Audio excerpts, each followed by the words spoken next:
Hey guys, Luna here, and I'm actually here with a friend of mine, if they would like to introduce themselves.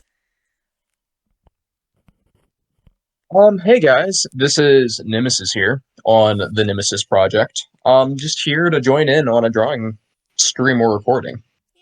So, we're each gonna be drawing different things, so if you want to see what they're drawing, go check out their channel, which I'll put in the description below, of course.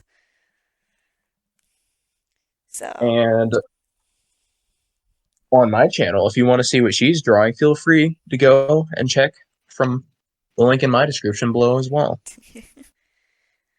so this is our both of our first times actually having someone else in our recording, so hopefully it goes out well and you guys enjoy it. On my end, I'm not necessarily using my drawing program, but this is for fun, so it gives me a little space to doodle. Yeah. So let's see here. I'm kind of deciding the color palette right now because I'm going to be doing like a generic guard. So I'm thinking like a, because I kind of have a basic idea of like the helmet where it's like a, kind of like the fire, I don't know why, but I'm thinking like Fire Nation kind of aesthetic and I don't know why. Hmm, interesting. I mean, I never got to see what project you were working on actually.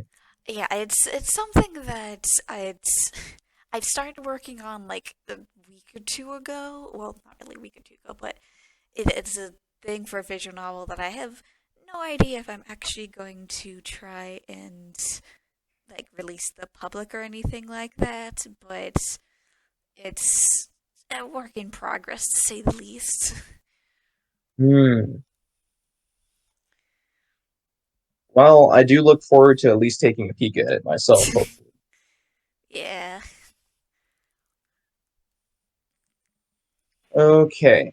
I've had this weird thing lately where figure art does a better job of helping me set up a piece more. I don't know why. It does a better job of helping me set up a piece than regular art does. And I don't know why. I mean, I suppose it's fair. Like, It's it really doesn't make much sense. It's always given me trouble. And well, there's a lot of contingencies, and I think it has something to do with the digital art prospect, the transition. oh, really? Because, for example, when I'm drawing a head shape, I can draw a head shape like normally, and sometimes I don't even have to do the outline. Yeah. When I'm doing it in digital, it's a lot easier to do the outline from the top Hmm. to bottom, and normally that's never the case. For example, normally when I'm working on something, it's bottom to top. That way I can get a scale of where I'm starting with the head. But the problem is that oftentimes makes me lose track of the angle. Hmm. But when I start from the top, it immediately makes me take into account the skull's shape, and it becomes a lot more technical when it comes to the angle, and I'm not entirely sure why. Yeah. I mean, at least to me, I'm so used to drawing things by hand. When I do things via digital art, I'm just like trying to take into consideration the basic things habits that I've done, just drawing by hand, and it's definitely difficult to go pure online without any like transference of image. It can be, and it's because there's another thing that is part of the issue, and that's the confidence that you need to transition Yeah. for a fun. Because one thing people don't tell you when you're transitioning over to digital is that you don't go in long strokes. Yeah, definitely not. It's very much a you know what you're doing, and so what you're doing is you set it up, and then it's very quick, confident, but somewhat segmented strokes. Yeah. And part of the reason why that is because it doesn't look natural. It doesn't naturally match the anatomy. When you're working with a pencil, it's much easier to, through layers, find your way through that. But when you're doing it digitally, the layers work, well, literally, you have layers rather than Yeah. you drawing what you already have.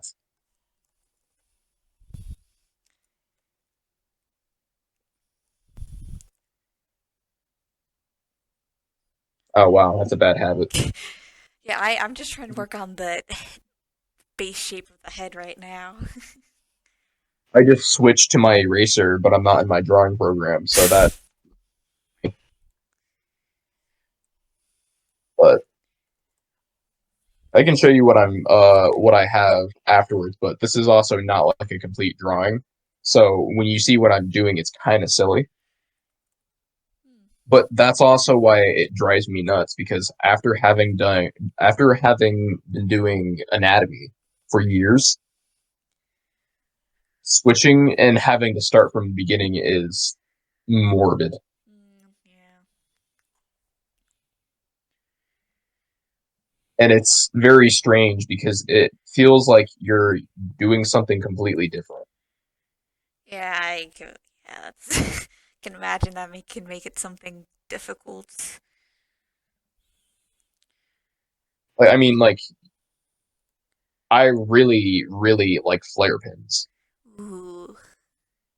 I love flare pins. Flare pins, especially when you're working with color on a paper. People who are almost illiterate, like mentally illiterate when it comes to anything involving the color theory, like me, I'm horrible at color theory. But when I do color theory on paper, suddenly I look like a philosopher. Like I know what I'm doing suddenly. And to have to deal with that back and forth, it it's a struggle. I won't deny it.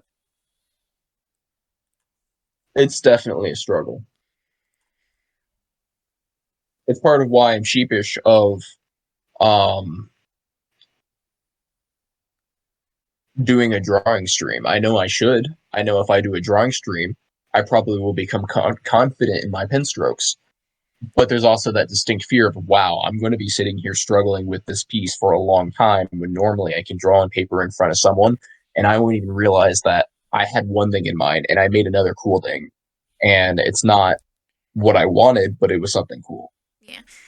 I've learned just to like go with the flow with all my drawing things and just be like, yeah, if it's good, it's good. People will enjoy it, and um, then more people will potentially like it and get ideas off it.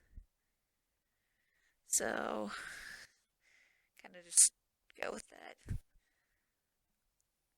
It's the difficulty of art theory. Some people have the ability to kind of find their way along the way and just kind of go with it. Yeah. Other people have to learn really hard down the road, and it really does vary depending on the individual. I learned that very quickly. Yeah. And sometimes you just need to have that first step of confidence of not caring either. That can be hard to do as well. I had to learn how to not care, and I don't do great with not caring. Um, a trait where sometimes when I don't care about my piece always comes out beautifully. And there are other times where I can wiggle my fingers and I can like very distinctly poke at the piece and it'll come out really well. But I won't be doing it for the cause of making a really good piece. I'll be doing it because I think the piece looks funny. Yeah. Anything I do out of humor and I don't take seriously always comes out really well. And as someone who wants to, I don't know, evolve, it bothers me. But I also learn that letting go is part of that growth because it's something that you have to enjoy. Yeah, exactly. You can't make it become a job. I accidentally made my my paper too short in the height, so I have to copy it over to a new document that's slightly taller in height. Hmm. What program are you using? Krita, the one I've been using basically my entire life because I don't own Photoshop. I can actually help you to get a hold of Clip Studio. It's a great transition. Yeah. They actually have programs to help you learn animation, and Yeah, they also have programs to help you learn comic writing. yeah, I've been meaning to learn animation for ages now. It's just that I don't have the time, honestly, as of right now. So,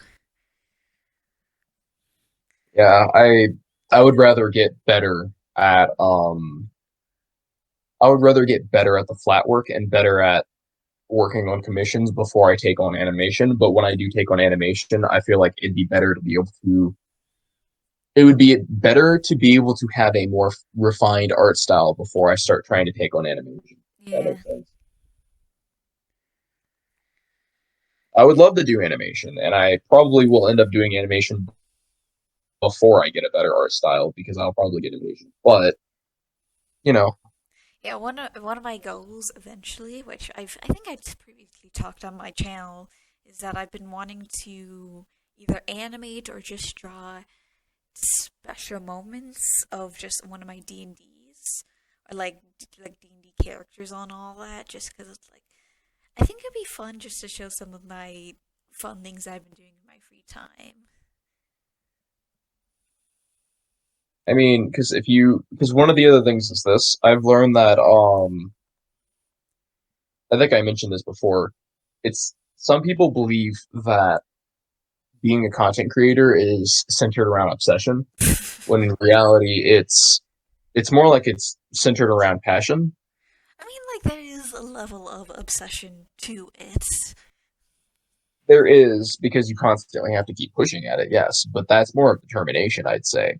It's determination to make something surrounding your passion to push through, which I guess by definition is obsession. But like,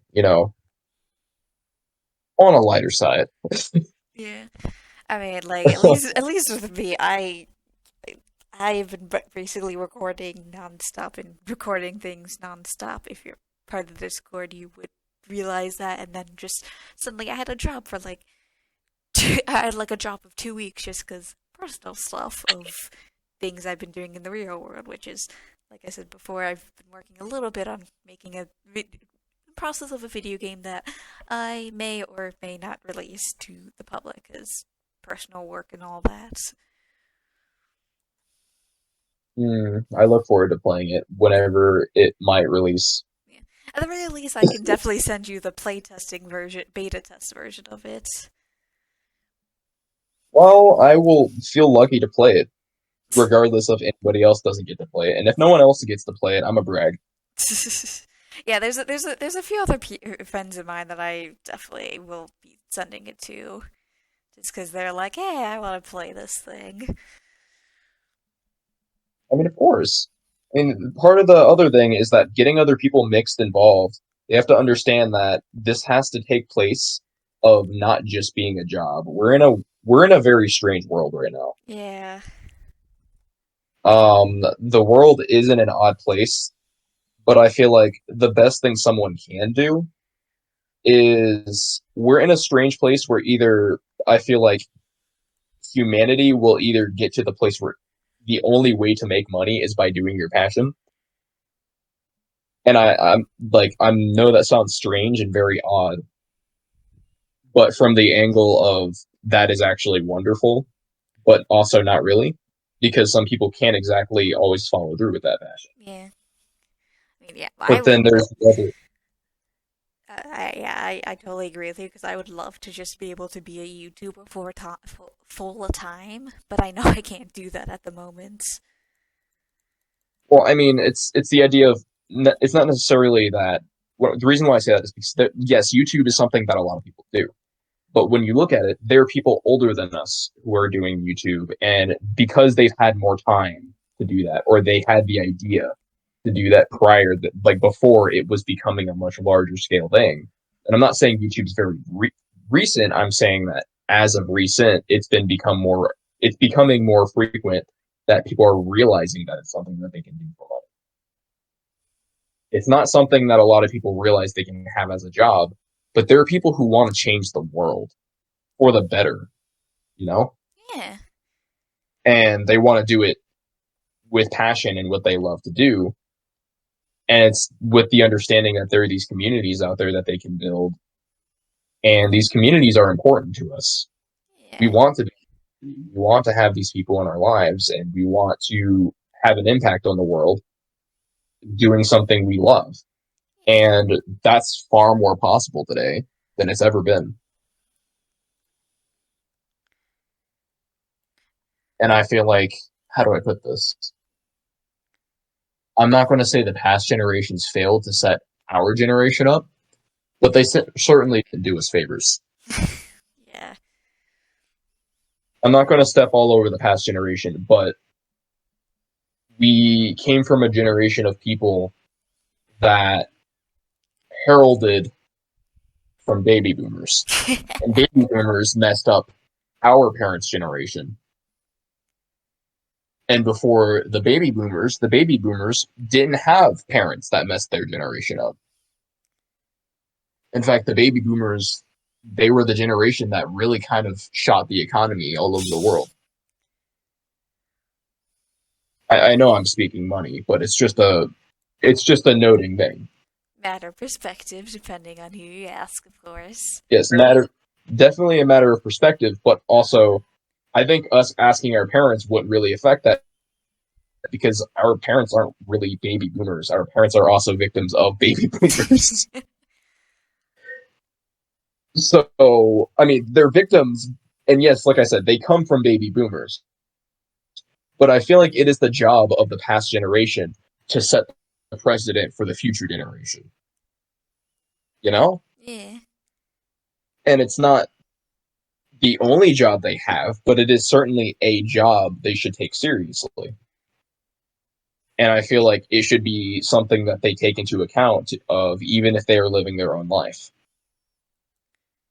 And unfortunately, that didn't happen with the last, or with the baby boomers. It happened with the last generation, I'd say, but they didn't have what they needed to be able to teach our generation because it wasn't given to them either.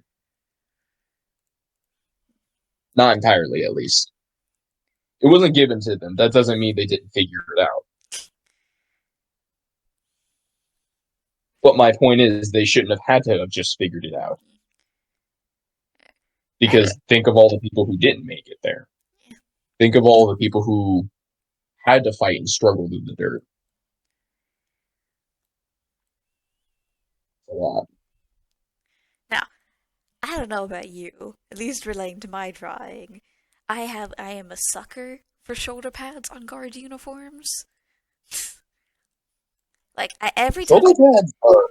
Hmm. like Are, every are time they I draw a guard, I just have to have the shoulder pads. Just shoulder pads. are they like the piercing eye type of shoulder pad? It's kind of like the one where it's like a circle with like a triangle coming off of it if you just take the base shapes. Yes, that's what I meant by piercing eye. Piercing eye means they stick off like in a sharp shape. Yeah, yeah. Piercing eye shoulder pads are like the best, Yeah, I just to be completely honest. Because it's like formal, but it's formal, but it's also slightly intimidating. But it also tickles along the lines of, yeah, that's right. I know I look like this. yeah. It's a perfect balance. Yeah. And then you can just kind of just see it and just be like, yeah, that's a shoulder pad. That's armor. Why am I doing better outside of the drawing software than I am inside of the drawing software? Mm, Does the drawing software slow me down? I don't know. Very strange. As someone I know would say, the things that make you go, hmm.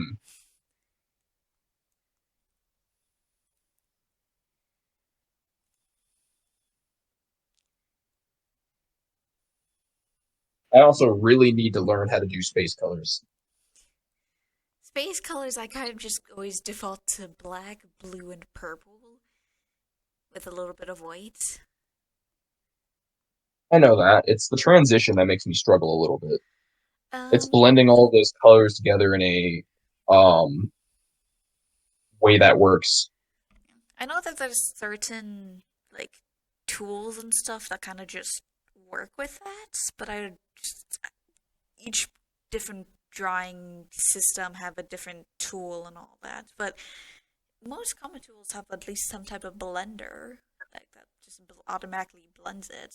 And there's also the opacity tool, which you can create a new layer or do something that's faint, merge layers together, and then kind of get that space effect. Yeah, it's the blending tool that because most drawing softwares, you're right, will have blending tools. It's a matter of finding the right blending tool for me. Um, I don't know. I have a tendency to fight with my tools a lot, and then I find out that I really shouldn't be fighting with them. Yeah, That's a little bit of an issue on my end, though. yeah. Let's see here.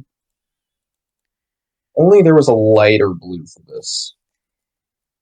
Do you not I have was using the advanced color selector? no, I'm not using I'm using the recording software's drawing Um, tool to see what I can make with it. I suppose that that's certainly something. That certainly would cause some problems. I honestly, like, you're using a different program than I am, so. Well, I'm not even using a program. That's the problem. When you see it in recording, when you see it in post, I think you'll be like, "What are you doing? Probably. Why would you even try to use this?" It does not look. It does not look great, to be honest. I don't know why I'm using this. It looks a lot better than it should, and it's funny because doing this lets me know that I can definitely draw a lot better, probably while talking. And I used to, that's the other reason why I was hesitant. I didn't think I would draw very well while talking. Honestly, I just wanted Um, to do something that's just me quietly sitting and just just have music in the background and just doing absolutely nothing. So, yeah, I find having very specific noise helps you to, because very specific noise helps to stimulate certain parts of your brain, especially if your mind associates it with it. For yeah, example, you know from being around me long enough that when I'm in certain environments, I can zone out even when I shouldn't be. yeah, I've definitely noticed that about you. For example, when like say D&D, in D&D, I kind of have to focus on D&D. Yeah. If I don't, I end up getting myself really hurt or something really bad happens. Yeah, I think that's just the situation with most D&Ds, though. If you don't pay attention, you kind of just miss the important things that are happening. That's true. But when it comes to something like talking to people, when I'm talking to people, I can talk and draw at the same time, but I can't do certain things. Like if I'm playing a really intense game, I can't talk to somebody about something specific and draw. Or and I sorry, and game. I can talk and game on an occasion, and I can talk and game over certain games, but there are some things that I can't do that for. For example, if I was playing Ultra Kill, Hmm. which I think that's fair because when I'm playing Ultra Kill, I'm not even making human noises. I'm just screaming happily, which makes it impossible to hold a conversation. But over something like, I don't know, this conversation, I'm able to draw perfectly. I drew something that came out pretty well with having only one pen tool and no blend or eraser.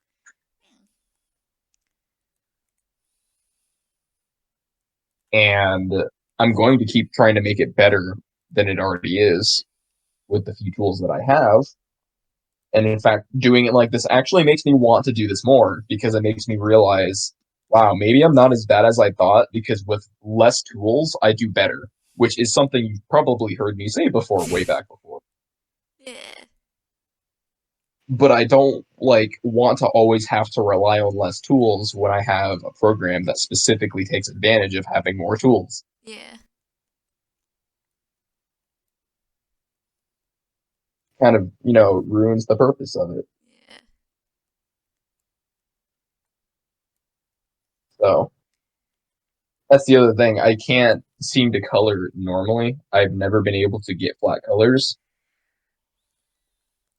I mean, Flat that's why I colors don't, always wanted to just color your things that you've made previously and just be like, I want to color this in. I can't do colors very well. Like I can imagine colors where they go, but I can't actually do them. It's just not something I can really seem to do. I don't know why. Yeah, I mean, like, at least with me, I can imagine, like, I feel like I'm a decent shader of roughly, like, where lights and darks go. Am I great at it? Not necessarily. But I can at least make something look really good just on pure shading alone.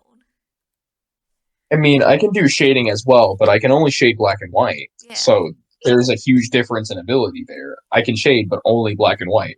At least with me, I But can. then when it comes to flat colors, I immediately fall short, and I'm like, how can I not do flat colors? I can color decently well with things. I just have to get. At least I can do kinda in on like pencil, but like once I'm in like an art program, I'm like perfect. I can layer on top of colors and get like the exact darker shade, and it looks great. Well, let me show you what I'm working on, and then you can also see what tool I have, so you can understand what I'm talking about. Which Um, Hold on. which you It's can just going to send take it a to me in DMs. The viewers on yes, my end obviously won't see it just because I'm only recording my because viewers won't see it, but your viewers will.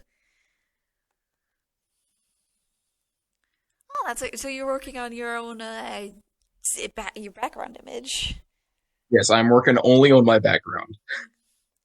which Oh my gosh. I seriously got to make a background for my channel, but I haven't gotten put in bothering to do that at all. Getting a background, it depends because this channel has a little bit of an issue where its name doesn't entirely match the character that's being used for it.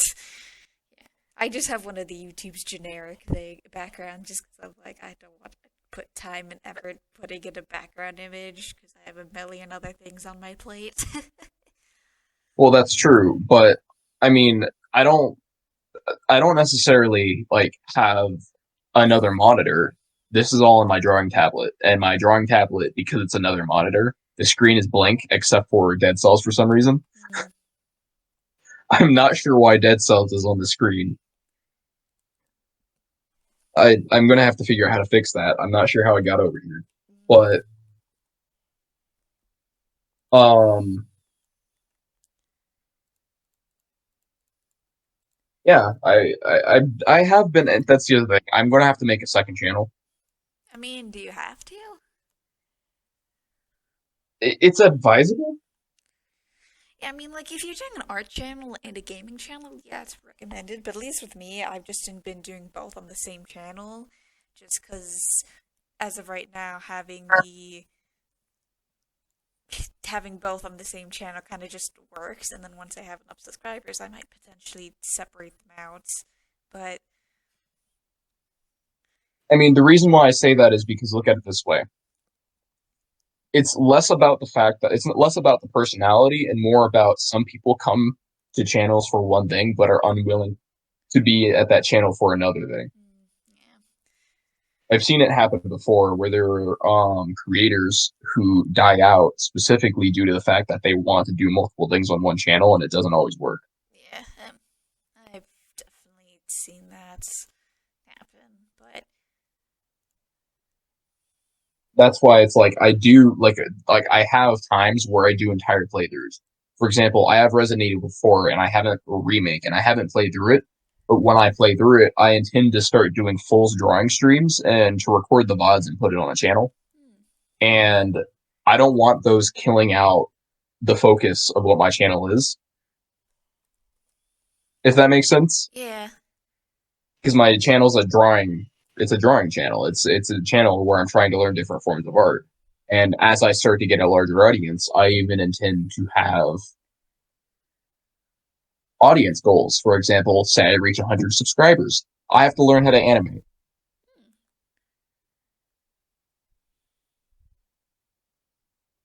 Kind of a big jump, but still.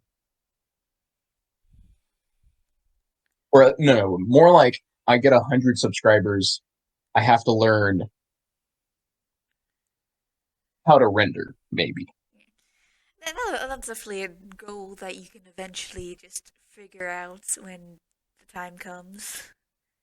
Because I know how to render. It's a matter of doing it. That's a whole different story. Because Maybe you could do rendering it. like a tutorial video on like you figuring out how to render or something. Oh, I'm definitely going to have shots of me recording different parts. Because the other thing is that I'm also going to have to. I'm going to start video editing too. Because once I start video editing, it's going to be me video editing the fact that I don't know how to render and I'm learning how to. The whole thing is going to be me learning how to render. And it's going to be me showing the long, drawn out process of me having to research and do all these different parts. It's going to be painful, but So kind of like what I did for like various random tools that I've learned previously. yes, exactly like that. It's just going to be a very long, drawn out process of me learning. And if the process takes longer than expected, then I will still learn. It just means that there's going to be a lot more recording to edit through. Yeah, I can imagine. But editing through all that will definitely pay off because it'll mean I'll know how to edit my videos better. Yeah. So, Well, I got a basic head set up, and yeah, it's not very good, but here, let me just get you the heads of what I. This is the basic head. I haven't done any shading or anything, but it's something. it's pretty good. Yeah. I can show you some tips later on head integrity. It depends on the head shape you're going for, but I can show you what I use as a reference whenever I'm working on heads. Yeah, I mean for the most part I'm not like trying to do super amazing work. After all, this is something that I'm going to be trying to be finishing at the by the end of the month. So, I'm just trying to get at least something there in like as a placeholder for the time being, and then having people figure out if it's any good or not, and then going from there. That's true. But So, that's also why I was like, I can help you get hold of Clip Studio if you want it. Because trust me, Clip Studio is very, very handy. Especially if you've been learning to use Krita. I used to use Krita. In fact, I think I had more finished pieces in Krita than I do Clip Studio, which is why Krita is such an important tool to use. And I kind of wish I used Krita more than I had used Clip Studio than when I finally started using it. Because let me tell you, Krita definitely does a great job of helping you learn how to actually use what app. yeah.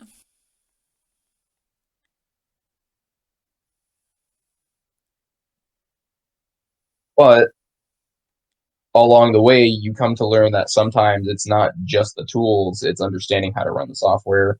It's all these other individual parts. I don't Yeah. know. Sometimes it seems like a lot more is going on. Yeah, I can definitely get that sense sometimes. That's why it took me so long to really motivate myself to get into digital, even if I have already done really good digital pieces. Because it's like if I've done if I've done physical pieces that are way better, it's extremely unmotivating. Yeah. Which I'm Even if the pieces I'm pop sorry about off. the background noise if it's coming through. No, I don't hear the background. I mean, I hear like an occasional like noise, but it's so quiet. I can't tell if it's my computer or if it's something actually happening. Yeah. It's just I'm in a public, somewhat public space while doing this, so Hmm, gotcha. Right, connection. Right.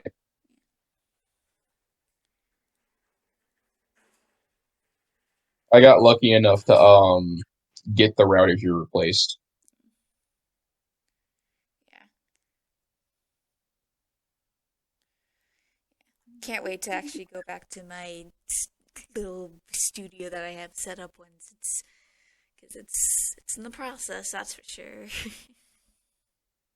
You know what I could do? What? I can move that dresser that has nothing in it into the closet. And I know that sounds silly, but I'm not using the closet either. Why are you not using your closets? I mean, I am, but like, am I really? That I don't know. All I ever do to go to get in my closet is to take stuff that's hung up. And if it's just hung up stuff,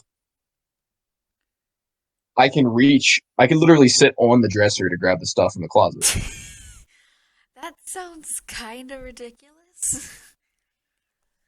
Listen, there's nothing on the floor of the closet, so like, I gotta use the floor for something.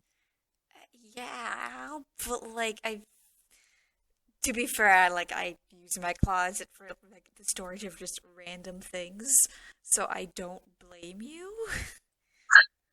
See, that's what I'm saying. Like, I don't really have any use of, because technically I have clothing in the closet, yes, but it's all hung up. Yeah. Oh no, I cleared it all. Oh no, no, Did you clear your work? that wasn't intentional. I meant to hit color, and clear's right next to color. Oh, that's unfortunate. I'm so glad I'm recording. Why did I suddenly think of Ultimate Custom Night where it's like the what was it, the little pink BB where it's like how unfortunate, how unfortunate. Oh yeah, I should I should get that for whenever I'm working on something and I mess up the entire piece.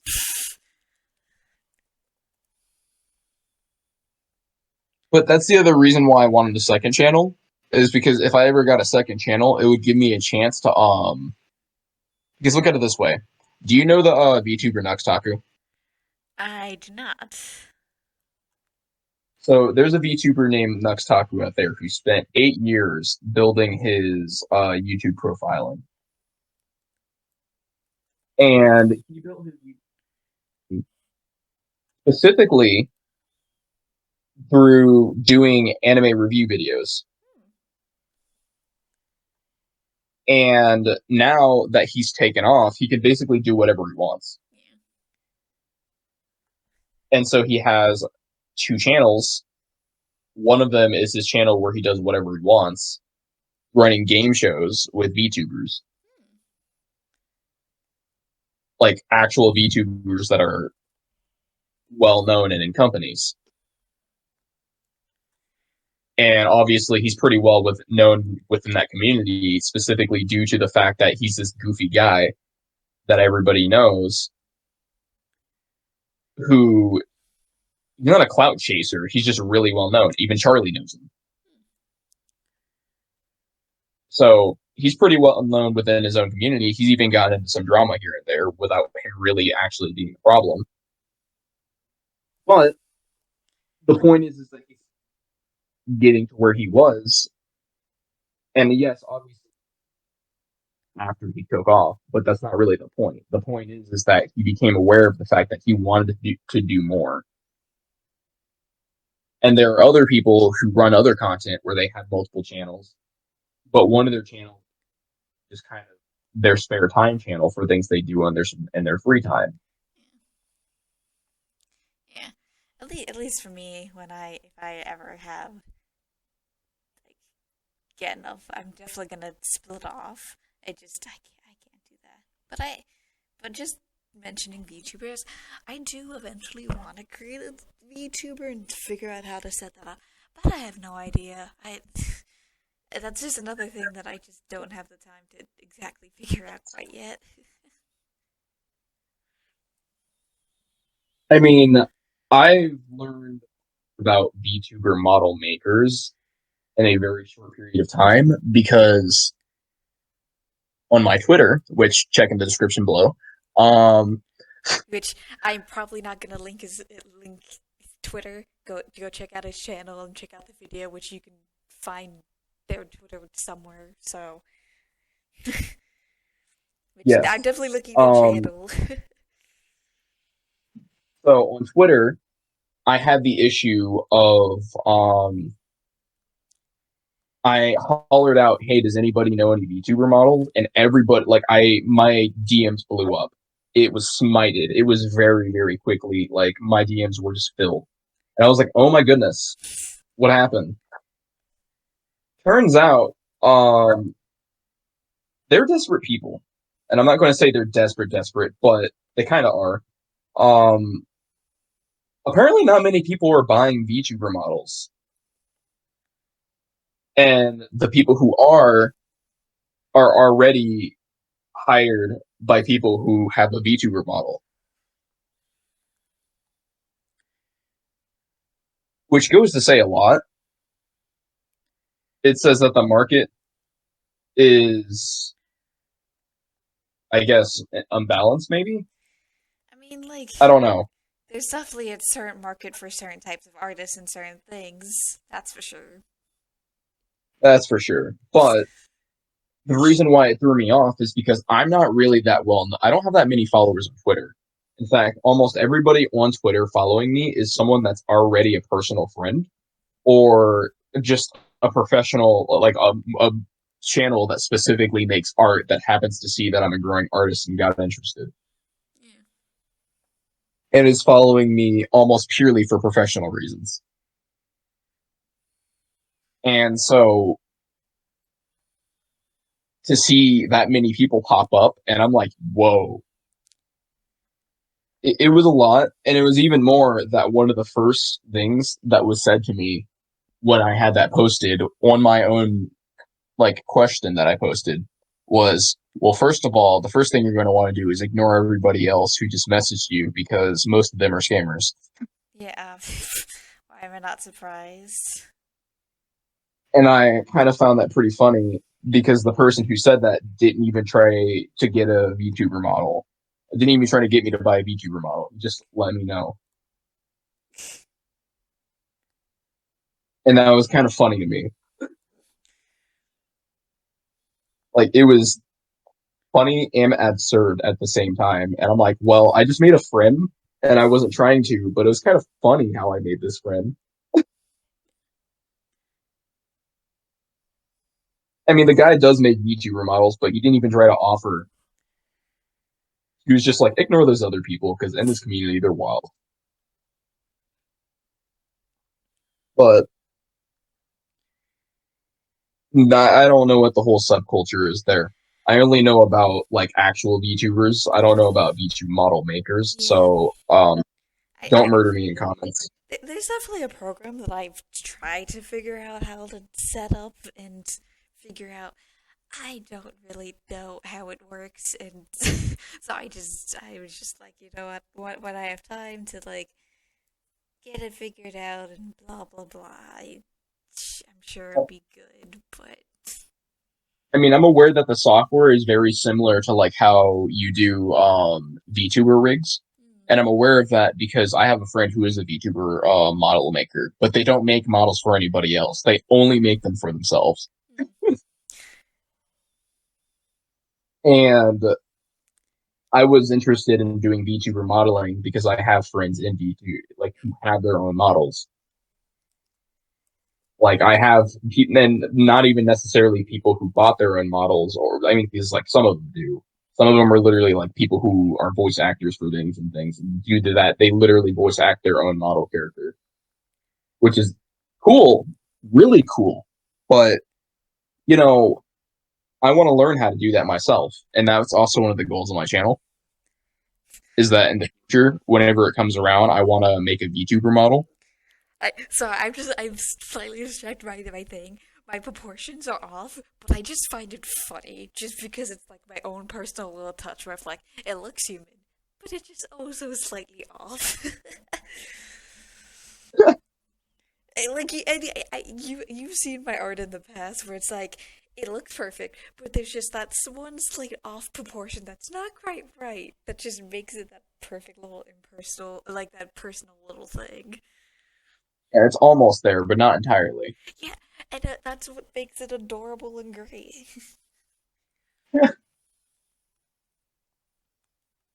Oh man. The next thing I'm working on, after I get this commission that I'm working on done, I intend to start really focusing on working on my line work because I don't know if you've noticed, but your line work is better than mine. Is it? I'm pretty sure it I is. mean, like, I can, like, if you give me a base image, I can trace over it really well and find the exact placements of where things should be. But, Well, that's true, but like, because I used to draw on chicken scratch, and you know that. yeah. But like, it would always come out really well in the end. But like, hold on, let me find an image. It might take a moment, but let me find an image of my line work. Okay, let me show you the original picture of the commission I was working on, and that way you can understand what I mean by my line work isn't always the best, and like you can tell that I understand proportioning somewhat, but there are some things that are making it difficult. For example, with like furry-esque drawings, I don't know how to do those. I really do not.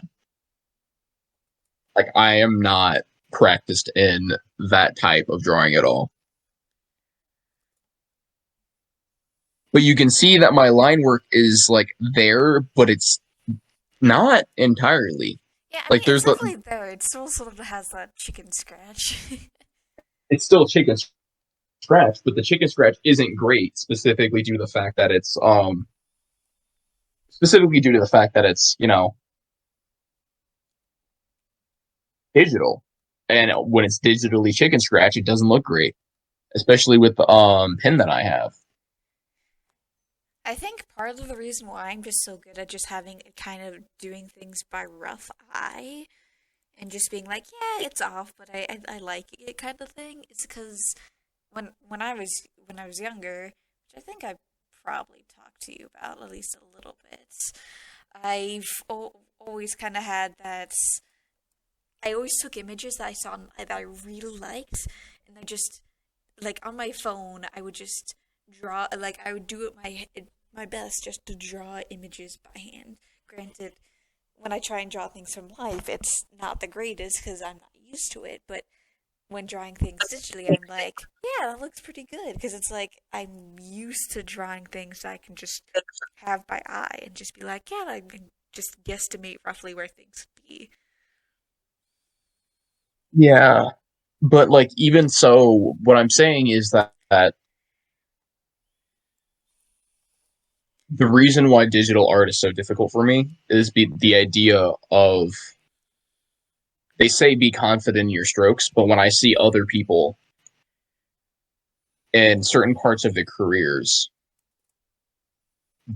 and I see the work that they do and I see their speed draws, I recognize, oh my god, I am nowhere near where you are. Yeah, no, I never like one of the biggest rules that I always set out for myself is never like obviously you're gonna compare yourself to other people. That's just normal. But net like the number one rule I've learned is never compare yourself to other people. Just compare yourself to where you were a year ago, and then you'll see how much progress you've made. Exactly. And that is something I have had to learn a lot. And that is something I've had to learn recently. It's kind of like with running, where it's like if you run a mile every single day for a year, you'll be able to realize you're getting faster as you do it. That is true, but with running, it was a lot different when I used to run a lot. And I know because you remember I ran marathons. Yeah. For me, running is a lot. For me, running is a lot different because when you're running, it depends on what's happening at that time. Yeah. It depends on what started you to run. For example, say you have to run, which was my case. I didn't really have that much of a choice to run. It eventually started off with me really having to run, And the next thing I knew, I was just running. But take a different circumstance, for example. Um, Hold on. I am not really happy with what just happened with the ear here. Take a different circumstance, for example. I can't think of a different But yeah, circumstance. I'm sorry. I ran out of ideas. I mean, I'm just you could always swap characters and just do something else. that's true. I'm just mortified by what happened to the skull. But with running, like I said, running was a lot different. It wasn't just because I had to, though. What it eventually ends up happening is there's first you have to, and then eventually it goes from you have to you're doing it every day and you're not really thinking about it. And there are a lot of things that you can come that you at first you don't really like, and eventually that dislike disappears. Like a lot of the process. And I've come to learn that you're right. There is a dislike for certain things that normally you would like, and you have to dislike it first before you like it. That's the same thing with that's a fact that goes with almost anything. Yeah, exactly. You just gotta learn eventually just to like your own stuff. Just like I hate the sound of my own voice, but now that I've been doing this for almost 2 years now, I've been getting used to it, and I'm just like, I'm not a huge fan of it, but like, yeah, I'm fine with hearing my own voice at least on a regular basis. Hmm. I mean,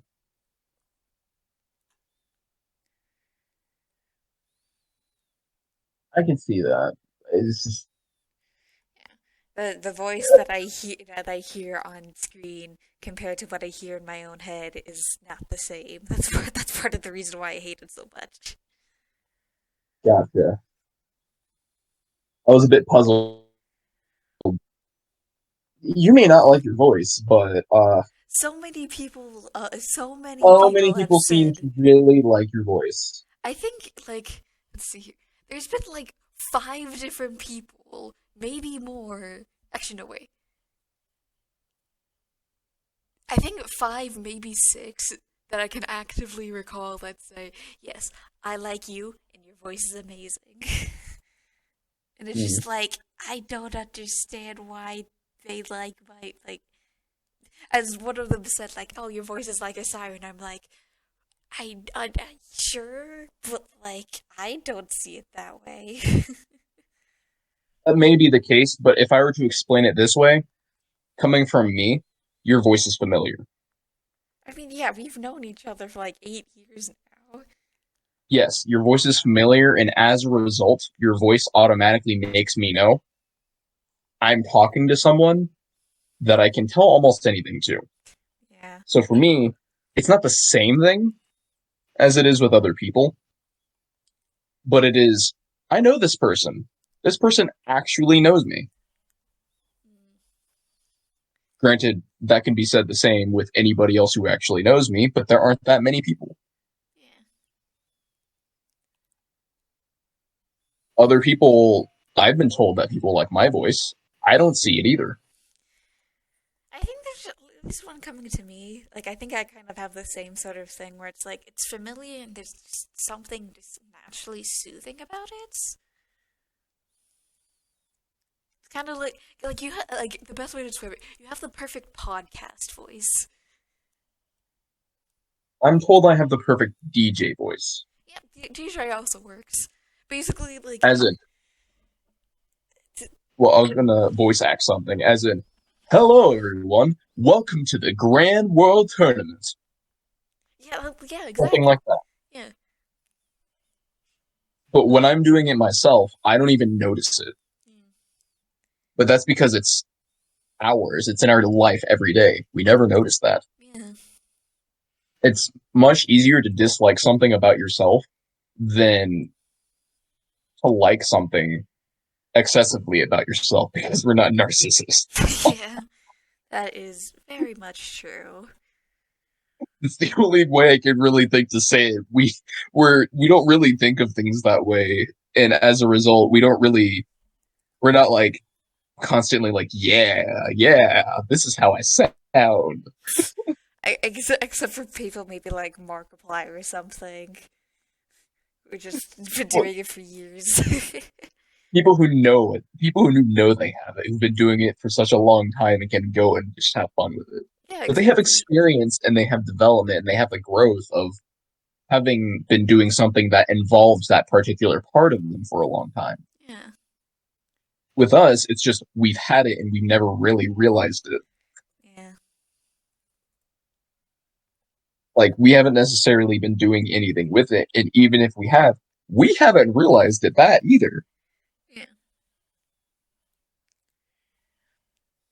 So it's I don't know. It's also the weird thing where I may never reveal my voice on my face on my channel. I eventually might, I mean, you but you revealed know your that voice on your channel. yeah, I've reviewed my voice, but I might not ever review my face. But the people who know me say I have the most comical facial expressions. Yeah, you really do have a really funny face at sometimes. Like they say that when I'm alarmed or when I'm impressed or when I'm just like, whoa, that my facial expressions like almost immediately make people laugh. Yeah, So I could see that. like I'm smiling, my eyes are wide, my eyebrows are raised, my eyes are poking out slightly out of shock. I'm like, what? Yeah, I'm also told that I have photogenic hands, which makes me really very odded out by the person who noticed this. Because I'm like, who's looking at people's hands? you'll be surprised. I mean, there's the whole internet thing about people's feet. Well, I So, know that, but the feet thing is a known thing, and like, yes, I still find it strange, and I'm not gonna kink shame them, but I do still find it strange. But at least with feet, like you know it's a thing. With hands, I forget that's even a thing. So for someone to notice it, it does throw me off a little.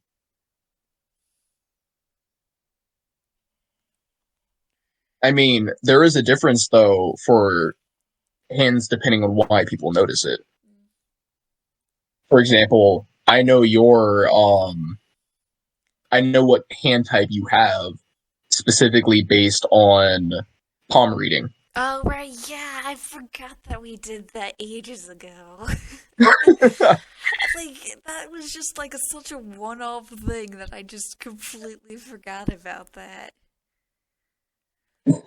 I started off weak, but it finished strong.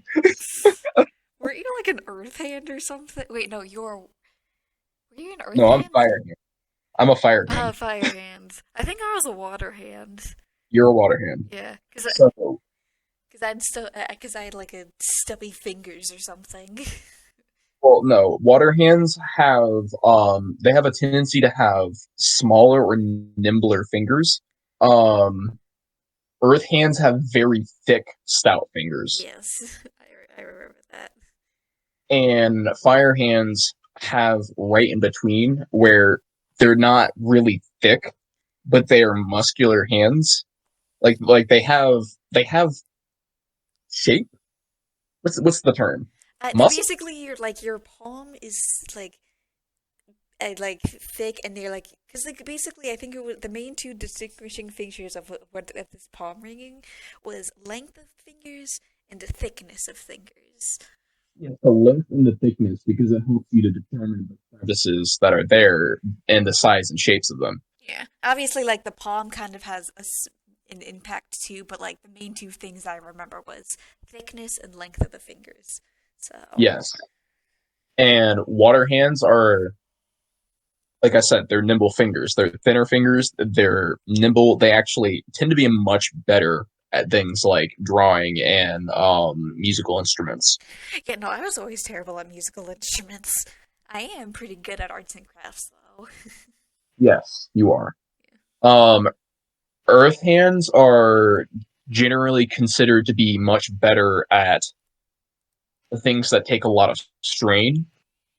like physical activities or things that specifically require forceful directional movement, while fire hands happen to be pretty good in both, but they don't necessarily exceptionally stand out in one thing unless they're practicing it. So they can do both, but they have to actively be used for those things consistently. For example, I could learn how to twirl a pin in my hand, but I have to actively really practice twirling a pin in my hand consistently. I know that's a very, very minor thing to learn, but I mean, a weird thing that I've learned is I can whistle inward and outwards. oh, hmm.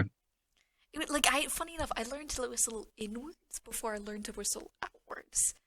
Basically, for the audience who don't understand that, it's basically like when you whistle, you normally are forcing air outwards when you whistle. But I've learned to like suck in air when I whistle. Yeah, I can Because you do get the the same. different sound waves when you do that. I can do the same, but I did learn to whistle inwards before I learned to whistle outwards. You're right. I never actually learned to whistle outwards. It's just like because I just whistled outwards and I was like, I can do that. Yeah. So it's a matter of like I guess it's a matter of when and where. I don't know.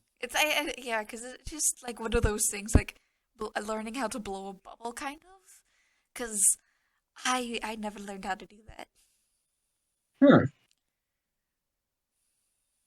I remember being young and being really annoying because blowing a bubble was something that when I did learn it, You I did did it it all the everywhere. time. Yes, everywhere. I Yeah. would go to school bathrooms to wash my hands without having to go to the bathroom, just to go back into the classroom and blow bubbles at people. I'm pretty sure that might have gotten me in trouble. I don't remember it getting me in trouble though. I think it was just too innocent to make problems. Probably.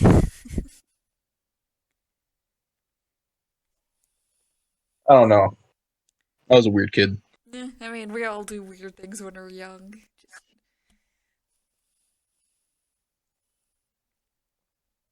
Have you ever heard of the boat of Theseus? I'm joking. oh, yeah. Um, or no, the tale of Theseus. I'm probably for the viewers at least on my channel. I'm probably not going to keep this all in one particular video, so you probably see me split this up into multiple parts. So if there's not a particular intro, but there is an ending, that's probably why. Oh man.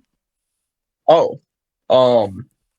So thanks to you, I learned how to family share on Steam. Wait, Um. have you never learned how to do that? Okay.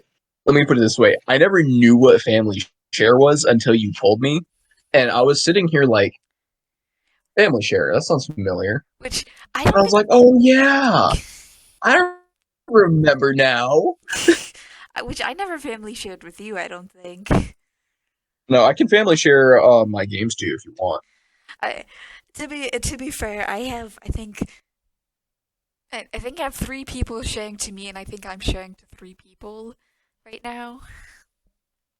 Me too. Yeah, so I can do it to two more people if I wanted to. I can family share my games to you. I don't know what games I have. I Yeah, don't play enough games to know what I have. I mean, I have plenty of games where I don't know if you'll like any of them though. I mean, I have a Steam Deck, so if they work on a Steam Deck, that's fun. I think they probably might, but I have no idea. If they don't, I can always just switch it over to a wireless mouse and controller for the Steam Dock. I know all of my games work on PC though. I know that. Yeah, I mean, almost all Steam games do, or I think all Steam games do. They should. Yeah, they should. They should. If they don't, then there's a problem with the game. But yeah, no, I've been trying to figure out what Steam Deck and don't. There are some games I would advise you try out that I have. I think. I don't know what games I have that I can advise though. I'd have to look. Yeah. I don't play a lot of FPS. Yeah, I don't really play shooters, so you don't have to worry about that. I'm fairly garbage at FPS. Yeah, yeah. It's like if you like shooters, that's primarily the game you're gonna play. Yeah, pretty much. Yeah, I've just Um, never been a shooters person myself. I've always struggled to find games specifically because most games end up being FPS. Is that? Are you sure? Because I've found at least over 100 games that are not shooters. We also have to remember that I'm only kind of cultured. I literally just go through the Steam queue, and that's how I get all my games, pretty much. I do as well, but for some reason all I get are FPS. You just need to change up your queue then. Like, go actually like follow games and view other games. I mean, I've got a few games here and there that aren't like I got a game on my queue called Do Not Feed the Monkeys. I am concerned. And it was a lot of fun. I'm sure it was. I'm just concerned by the title. I can explain. I think you would actually like this game. Again, I am concerned by the title. I assure you the title is only a little accurate. It Okay. sounds like so it is a digital voyeur. So it is a digital voyeur simulator where you watch strangers through surveillance cameras. You Okay. invade their privacy and witness their most intimate moments, but you must not interact with them. Anything could happen if you dare to feed the monkeys. Again, that sounds concerning. So what it is you're playing a game where you're looking through private cameras that are randomly located and randomly placed in different situations that is in the place where they shouldn't be. Oh, like the And bathroom or something.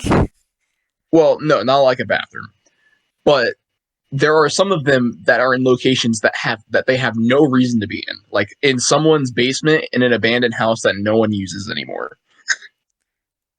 And so some of the cameras are useless because that's all they are. Okay. But then there are other cameras that have stories.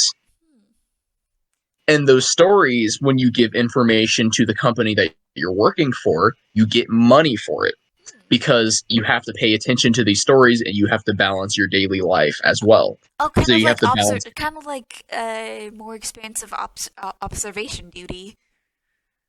Yes, like a more expansive observation duty, except there are different stories actually happening. And some of these stories you can learn based off of observation and like figuring the things out alone. So, like, for example, I'm going to spoil this a little bit. There's a story about an old man who survived World War II, and he is in a nursing home, and his name is John Doe. And he firmly believes that everybody was wrong about the Nazis. Hmm. And he's a very old man, and once again, he's a strange man, but as you come to find out, he's this game's version of Hitler. Hmm. And you find this out almost immediately just by looking at him. I mean, I'm not that surprised. So in this universe, Hitler escaped, and nobody knows it. And so you have to find out a way to get information on him to figure out if he's Hitler or not, so that when the company asks you about him, you can send them information to know where he is. So that they can go get him because he's fucking Hitler. So That does sound pretty interesting, actually. Just because it's like I like the idea of just trying to figure out who certain people are just based off cameras' perspectives. Oh, there's other parts to it too.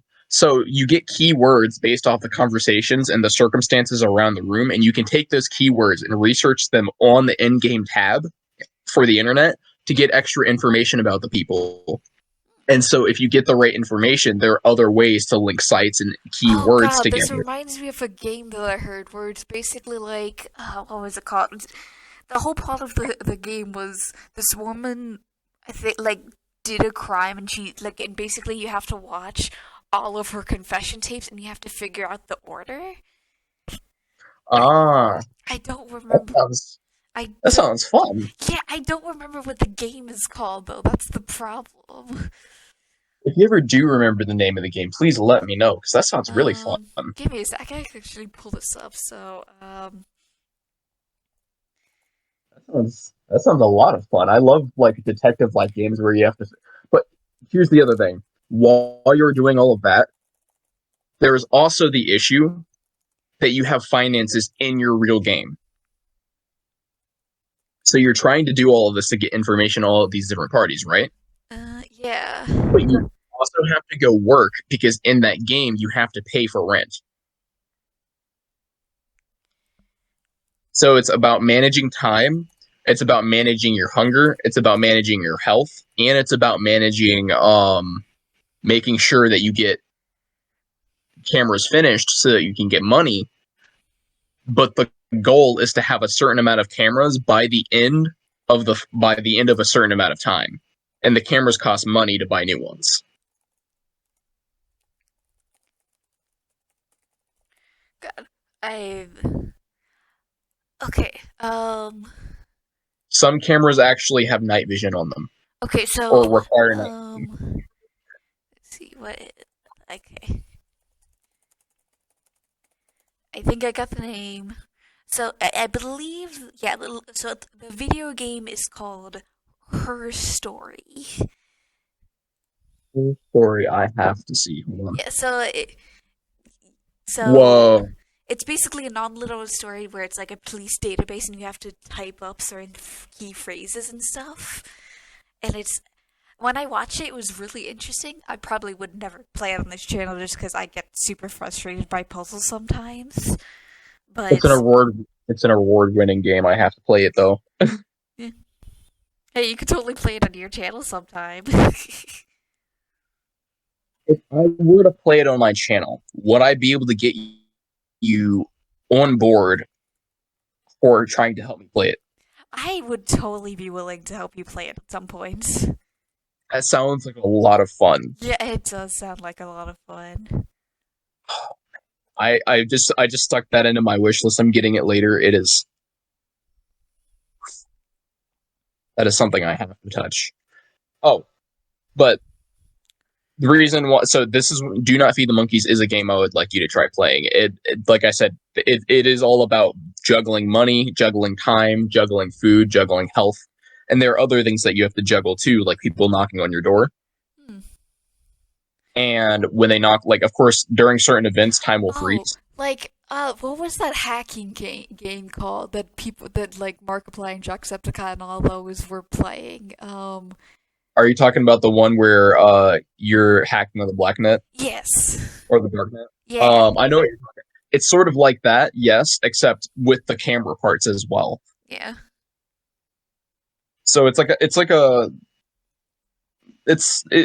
a lot of parts to it. Yeah, I was when we were playing it, like I was like, I totally want to play that, but at the same time, I'm like, I would be scared out of my mind because I don't do well with. I mean, I'm decent at horror, but I'm not like amazing at horror, which people know.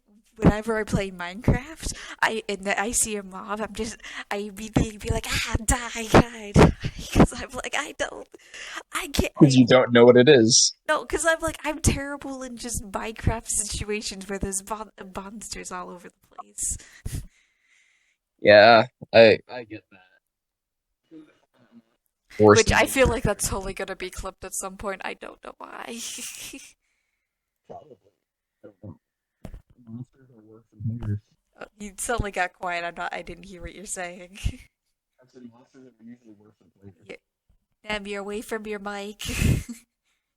Monsters are usually worse than players. It depends on the context, I guess. Like when we were in that one really bad server, Oh, right. I don't know what was wrong with that server. Everybody there was salty, but there was one instance in which I looked in the woods and there was this giant nightmare creature just standing at the edge of the forest staring at me. I think that And was it just was the like, mods, I think. it was the mods, yes, but he was translucent and he was almost perfectly invisible. And the only reason I recognized him was because I was already on high alert because I was about dead. And I looked up at him and he was just standing there. And he was the tallest mob I had ever seen. And like, I froze. I didn't know what to do. I didn't even know what I was looking at. It was like, because when I first looked at him, it was like I looked, and for some reason, my brain made me stop moving. And I didn't know why, because I didn't see him at first. And I was standing there like, it's nighttime. I should be running. Why am I not moving? And then and then my eyes widened when I slowly started to recognize what was right in front of me. And I was like, how did I miss it? It's definitely one of It's those like, things. just slowly back away and keep staring at him. Yeah. Which I'm excited if you ever join the other one that we have going on right now. Oh, I will. It'll be a bit before I do, but I definitely will join. Part of the reason why I haven't yet is because I don't even remember how to apply the mods. I completely So forgot. this is not CurseForge. This is Prism. So you basically just download the zip and get obviously have the Prism thing, and then once you have Prism, you just add instance, input the zip, and then that's it. Okay, gotcha. That's much easier. Yeah. All right, but yeah, no, Sheesh. Yeah, I don't know. some of those people were just like some of them were great. Some of them were definitely a lot more active than other people. It's just that Yeah. like got that one person though who was on our team was just like I thought they would be a There's pretty chill person, but they weren't. there is someone who stole everything in my house. Which is the same person that I was talking about. Yeah, because if you remember, I was going out of my way to click. Here's the thing: on that server, I had no idea what the power system was at all. I understood nothing. I was clueless. I think it was pretty obvious I was clueless. Um, but I would go out of my way to hunt every single thing I found, and I kept getting really rare items. Like if you remember, I literally got a void worm, and then I got the item that you get when you kill a void worm, and then I put those in my house only for like trophies. Yeah. Because I was like, I have all these cool, unique mod items, and I don't know what they do. And this mod doesn't really have any main game thing going on, so I'm just going to put these here. Because something that we came to find out very quickly is that the worm was not taken into account when those mods were put together. Yeah. It was not scaled to the weaponry that were in the mod, Yeah. which meant that anybody, including the moderators, who tried to go and kill the worm would die. And I know this because I activated the worm and people kept trying to go in and kill it and everybody kept dying. Yeah. It was just really bad. I did end up entity cramming it though. So I cheesed it, killed it, got its item, and then put it into my house. And because it's because it's an item that makes a really overpowered weapon or something, it got stolen with all of my shit. And then I went into my house and there was nothing there. Yeah, which the only thing that I ever took out of the house was like saplings and food. I Like mean, like, I seeds. wouldn't have cared if someone had at least told me and if it wasn't on the shelf. Yeah. Because all of the rarest things were on the shelf. Yeah. Like, there was a shelf mod. I was not going to just not use it. Yeah, so some of the common mods that you might recognize, that are in the server that I know that you would probably know is Villagers Come Alive, Botany Pots, and Inferium. Villagers Come Alive just sounds mortifying, but it No, is basically that like you can talk, look, you can actually talk to them and like give them gifts and that kind of thing. AI. I swear, I'm joking, Yeah. but um, yeah, having the villagers be more interactive definitely would be better in normal Minecraft. And there's another mod where it's like you actually are able to like build up an actual town, which is pretty cool. That's one of the other people are doing right now. Mm, Yeah. gotcha. I would really like to get back into a bit of Minecraft. There are some games that I would probably do game series of, but that's the other reason. Like I said, I'm going to have a second channel. Yeah. Which I So yeah, one of my favorite mods on it is actually the Origin mod. I don't know if you know that one. Origin mod. Yeah. Basically like your I have Phantom, Skulk, that kind of I thing. have a private Origin. Yeah. I have a custom made Origin actually.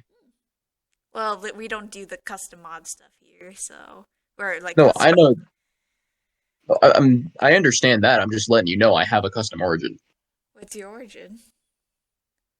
I don't remember. Oh, it's right here. Main screen. I have to open it real quick so I can actually see what it is. Uh,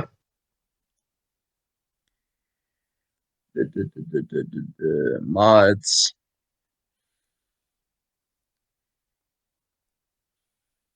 The morph.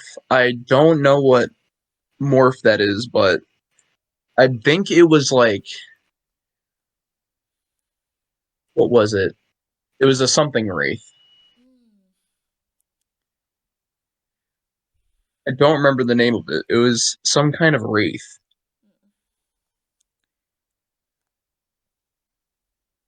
Let me look it up.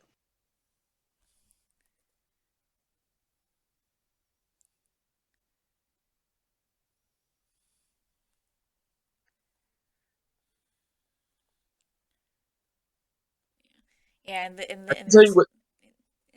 in the one that we're in, I'm a phantom. It's a pain in the butt to do during stuff during the day because you you burn.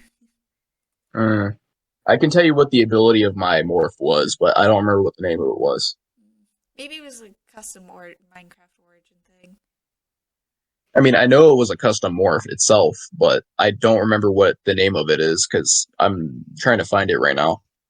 Um, what the morph itself did was it could teleport, and it could also go intangible. So kind of But like in the a mix of like the Enderdarian and the Phantom. well, sort of, it had three abilities. It had teleportation,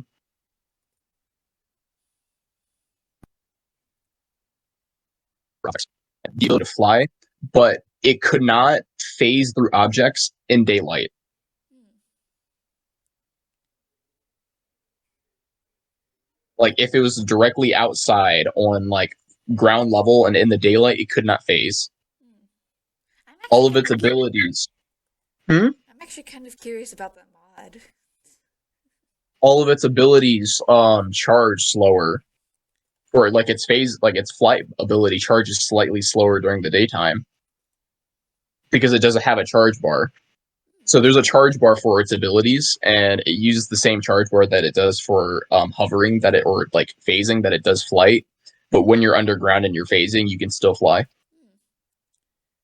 technically, but it basically makes your bar go down faster. And then your teleportation also has a charge bar, but it also comes with the downside. I remember what it was. I was an Ender Wraith. Huh. Yeah, that's a different one from the normal like origin mod that we're using because there's only nine Yeah, beings. it was a custom origin. I remember because I got that. Like I went through the process of making an actual like charge bar. Hmm. Is this the one? I think this is the one. Yeah, this is the morph. I have the file right here. But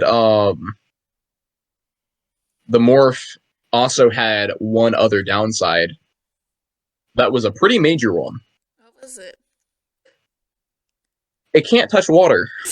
So yeah, I'm imagining like a mix of Endarian and Phantom, like in the.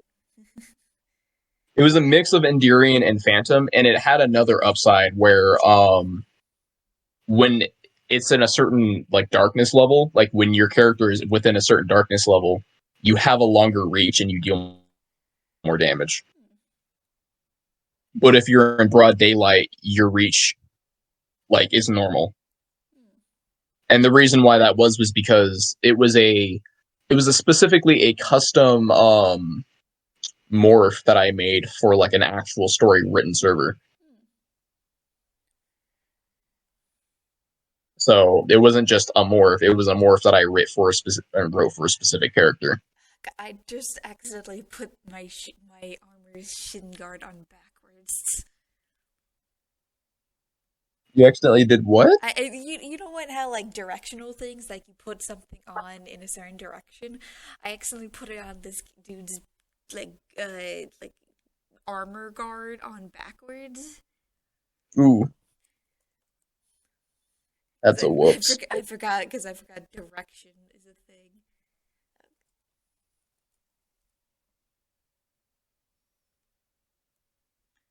But yeah, and then I remember a friend of mine who was playing on that server with me at the time made their own mod as well. Um, they made themselves an Ender Dragon. Not overpowered at all, I'm sure. Well, it was really annoying because at the time when I made mine trying to be really fair and taking into account what it was because it's like, okay, I can't touch water. That sucks. That's really bad. I can't use my flight ability in daytime. That is basic, or I can't use my like phase ability in daytime. That's really bad. My charge bar charges really slowly during the daytime. My charge meter is like the best thing about this. And I also have no combat advantages during the daytime. The only thing I can do during the daytime is teleport, and even then I have a limited amount of teleports. But Oh, then was by that the full nighttime, server that you showed me ages ago? it might have been. Yeah, because I popped on and then I was just never joined again. This was probably like 2 years ago, maybe?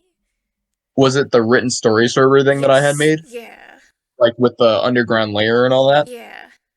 Yes, it was made originally for the idea of that server. But that server literally never went anywhere because nobody was interested. Mm. That was fairly disheartening, to be completely honest. It happens Because sometimes. it does, but you knew I was very into the idea of writing a story at that given time. Yeah. Sometimes Minecraft make things eh. Yeah. On the topic of Steam games, Yes. there's another game that I think I was because I have Cult of the Lamb as well. I know you probably would want to try that. Yeah, I've been wanting to try Cult of the Lamb. I didn't have, like, I didn't get it myself, I don't think. Well, if I Steam share my games to you, you can play Cult of the Lamb. Um, see here. Of course, there's Undertale. Yeah. Obviously. I don't know what I don't know what Vestige is. It looks like a. It's a game you play with a sword. Give me a second. I think I heard of Vestige. I own it. Oh, it's a game you play with a sword. Yeah, Hmm. it's a third-person action platformer, Oh. student-made game where you play as a small adventurer eager to uncover forgotten secrets. Hmm. Interesting.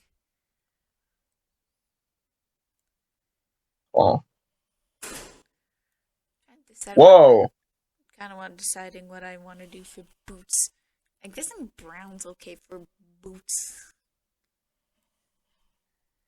Brown, black, gray. Uh, Yeah, I'm just trying to think of the lore of this. So,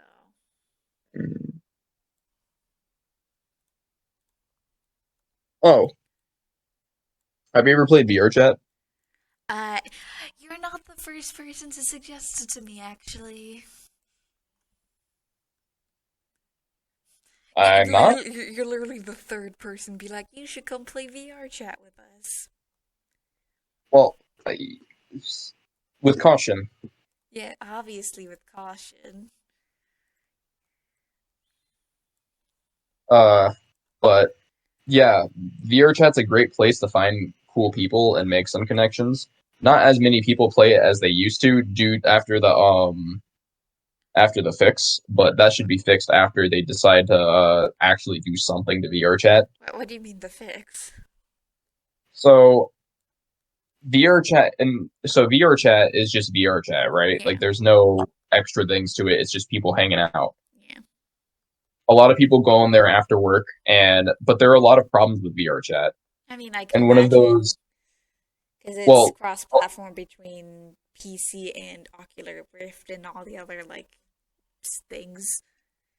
yeah, and as a result, there are a lot of things that should be in VRChat that just aren't.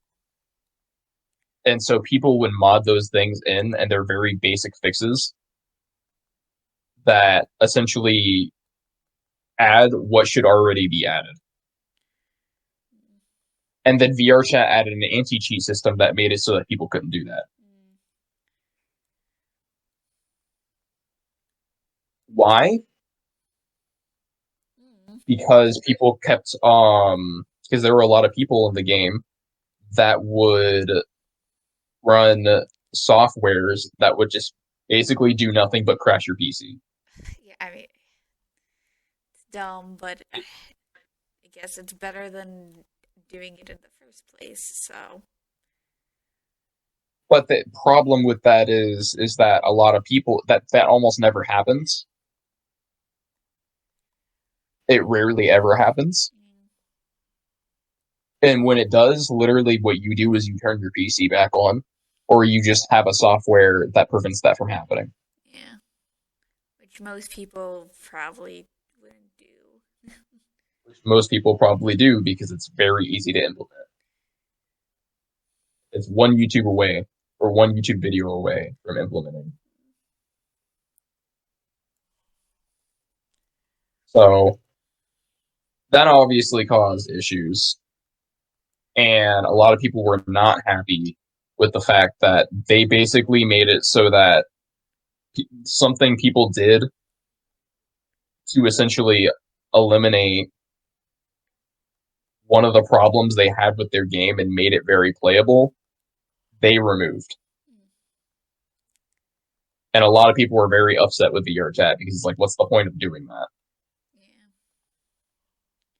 So a lot of people stopped playing VRChat, but most people were like, whatever, and kept playing anyways. yeah. Like me, for example, I really don't care. It's not that personal to me.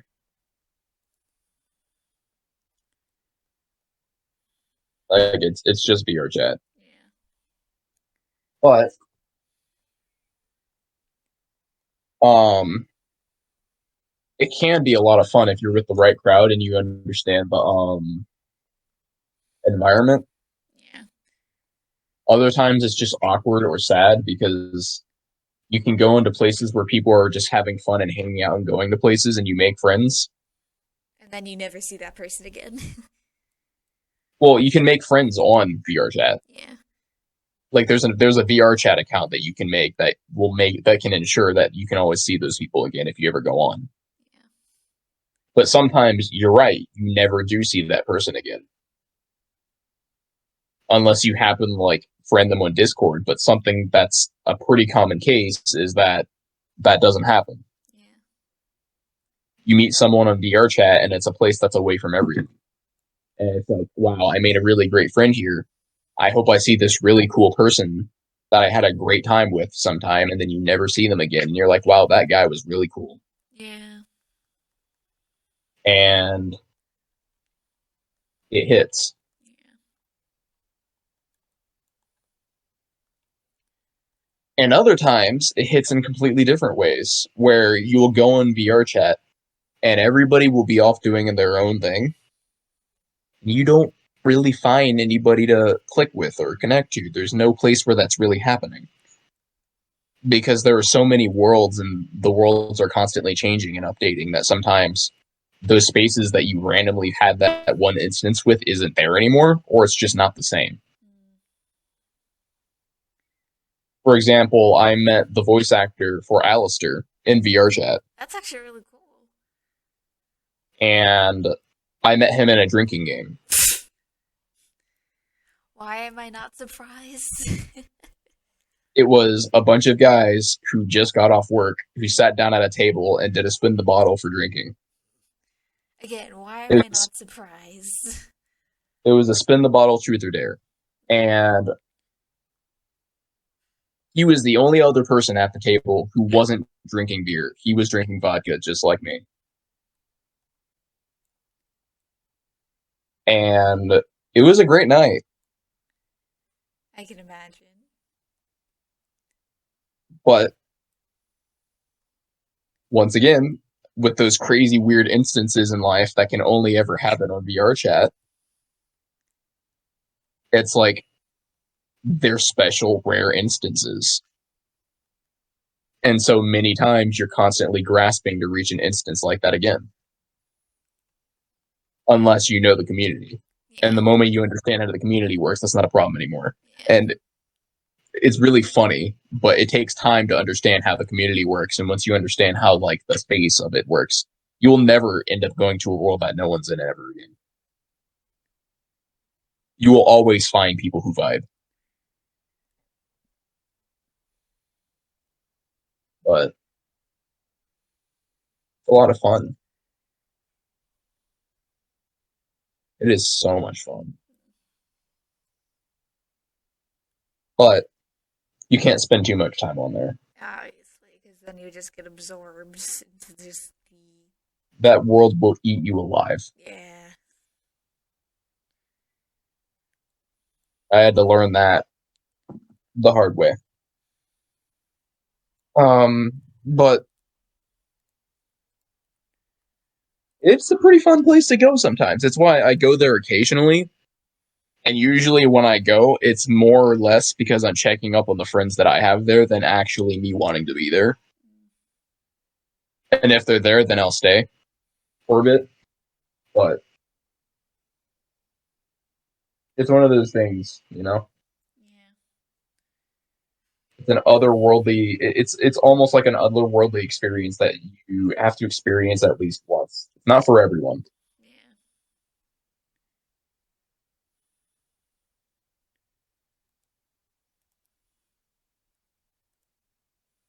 But it certainly is something. Yeah.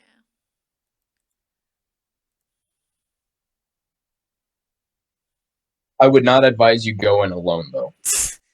Definitely not. I am probably not even going to go in the first place just because it doesn't feel like my cup of tea. Yeah, there are a lot of desperate people out there.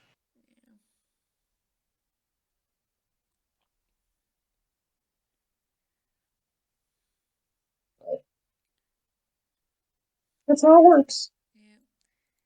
'Cause the internet is just a wonderful space, isn't it?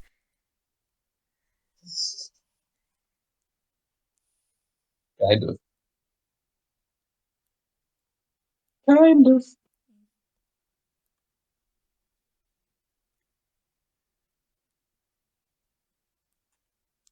I mean, I'm looking forward to the time where we don't have to rely on VR chat anymore. Yeah, technology is going to be weird in the future. Like, I look forward to the time period in our life where we can basically actively, like, almost mentally insert ourselves into any world or environment and feel the physical sensation of us, like, twirling around in space without having to suffocate and die. That's gonna be so weird. And I mean, it'll be weird, all right, but it'll be very fun, and people will be having the wildest parties Because here's the thing: the closest thing we have to that, because the closest thing we already have in our current day to that is we have VR chat, and then we have people with phantom sense. And people with phantom sense are people who have to disassociate so much that in order to enjoy VR chat enough, they have to physically feel that which happens in VR chat. Yeah. Versus, actually being able to have those experiences without having to be there in person. And the reason why that's important is because I feel like that's the first step in not just virtual spacing, but also neurological mapping. Yeah, probably. And the reason why I'm saying that is because if you think about it, our mind is an individual space. It is a virtual space that our body stimulates through neurons. Yeah, because there's literally millions of cells that are all just together being programmed by millions of more cells that somehow just happen to work together. And it's just like they work together just because of sheer happenstance. Well, yes, but also it's the same way that programming is if you really think about it really hard. Which is Programming, why the yes. whole So simulation conspiracy theory exists. yes, it's why the simulation exists. It's why the simulation conspiracy theory exists. I'm fumbling my words, but on that notion, it means it is possible to do neurological mapping, and through that logic, it is possible to literally just share memories if we learn how to pick apart neurological mapping. Literally, We I can, just want to be able to record dreams in the future because that would sound fun. well, I mean, dreams are literally just memories that we experience in our sleep, are they not? Yeah, but why does our brain come up like the ability to fly or something? Like, Well, that's more of a desire, I imagine. That's it, something we want to do. yeah. Like, there's so many like bizarre dreams that people have, and like that come up with like the greatest stories because of a dream, and they're just like, ha- what process led your brain to come with up with the story of a murder mystery of five people living in a mansion or something? I don't know, but like, uh, Listen, Markiplier's a genius. Don't ask him. yeah, no, it just there's so many weird things that happen just from dreams. It's like like I don't even know like how some people come from step A to from point A to point B. Sometimes it doesn't always make sense, but at the same time, it's like there are things that are so absurd that people were like, I could never think of this on my own, but you did. Because that's your How? brain. And yes, it's like it's we want to understand the process of how we think of these things. That's why and this is what I mean by sharing memories, having the ability to perfectly and because that's the other thing. When it comes to sharing memories, do you know what one thing incredibly important to our world is that seems to be never really acknowledged? That our memories are flawed because every time we remember something, it gets construed and then replaced. Not only that, but also the nature of our memories is that we will always perceive the world differently than other people do, and Yeah. thus people will never be able to feel exactly the same thing that we're trying to describe. Yeah, exactly. Two people who are like standing right next to each other, watching something very bizarre, like roasting s'mores, are not going to feel the same exact thing. Exactly, and we don't have any way to truly share that with future generations or the past. And with this idea, it's the idea of we can't really change the world until we have the ability to do that properly. I truly believe that until we have the ability to share memories properly with one another in a way in which we can completely understand because we have no other way to not, if you can sit there and literally experience someone else's memory, you have to understand. Yeah. Or at least should be able to understand. That's the key Yeah, thing. you should be able to. Logically, by definition, you should be able to. But the idea is it's the ability to, it's like it's giving you the complete sensation. Unless you have an absolute lack of that ability because you're a sociopath or something, there's no way. And even then, you might still be able to have those sensations shared with other people. you might literally cure someone of sociopathy. And I know that sounds impossible, but if you think about the logic of what I'm explaining, it kind of makes sense. Yeah.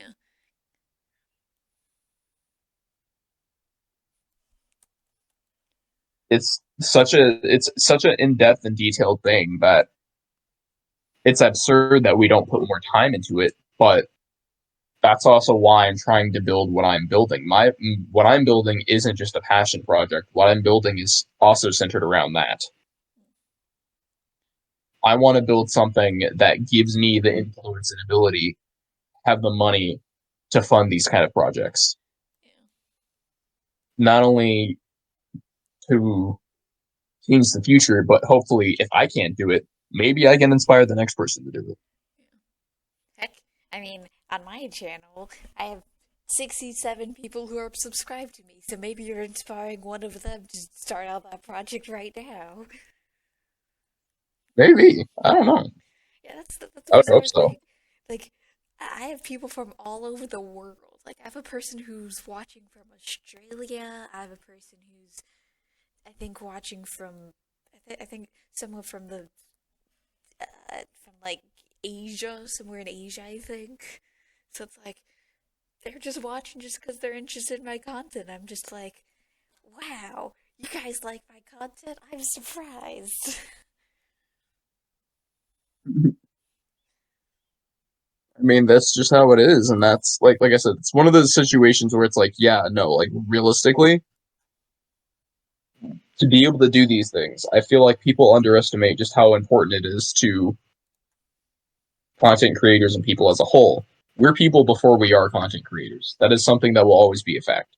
Yeah, We have our passions and desires, but our drive to create is based on what our drives are from us as people.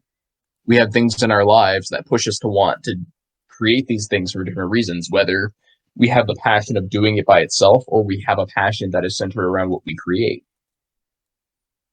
Some people just do it for fun. Some people really have a goal to change things. And usually it starts out for fun, but people oftentimes end up trying to change things while having fun. yeah. It is both about the journey and the goal.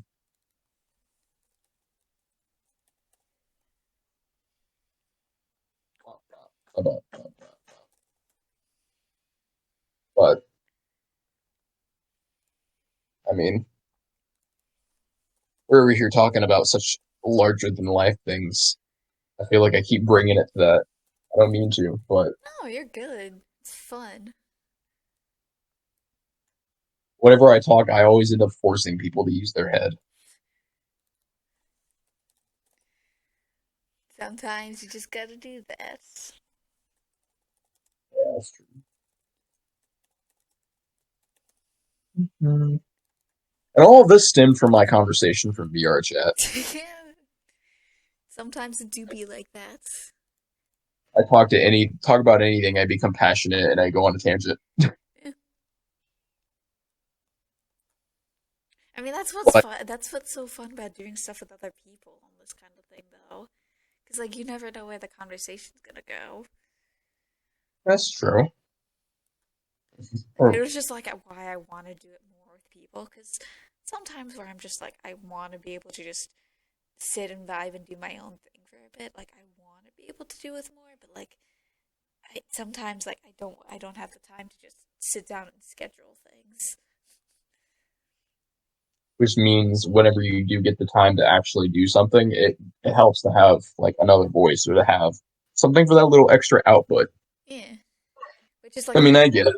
yeah, which is why I totally want to stream things, but like with only like one or two people watching, it's disheartening, and I'm like, I don't want to start that right away. Yeah, with streaming things, streaming does take a bit of time. It is a lot more disheartening because what ends up happening is you end up doing projects, and once you get a larger audience, then you want to start streaming. But even before then, as creators, what we want to do is we want to stream. We want to stream because when there are people there and we have something to prevent us from just going and starting to work on something and going, wow, I'm bored. I love doing this, but I'm also bored. Yeah. we need that extra filter. We need that extra output, and that does exist in a lot of places. It's why, like, I wanted to stream as well, and I almost immediately realized I could not. Yeah. Like, I can stream on Twitch, and the reason I stream on Twitch is because Twitch is not in a great place, and I'm less likely to be seen there. And if someone does watch what I'm doing on Twitch, great, but I'm just saving the VODs to make into videos. Yeah. There are some instances, though, where people hop in, and it's like, oh, this is enjoyable. And like I said, I'm going to make a second channel because one thing that I really love doing is making series.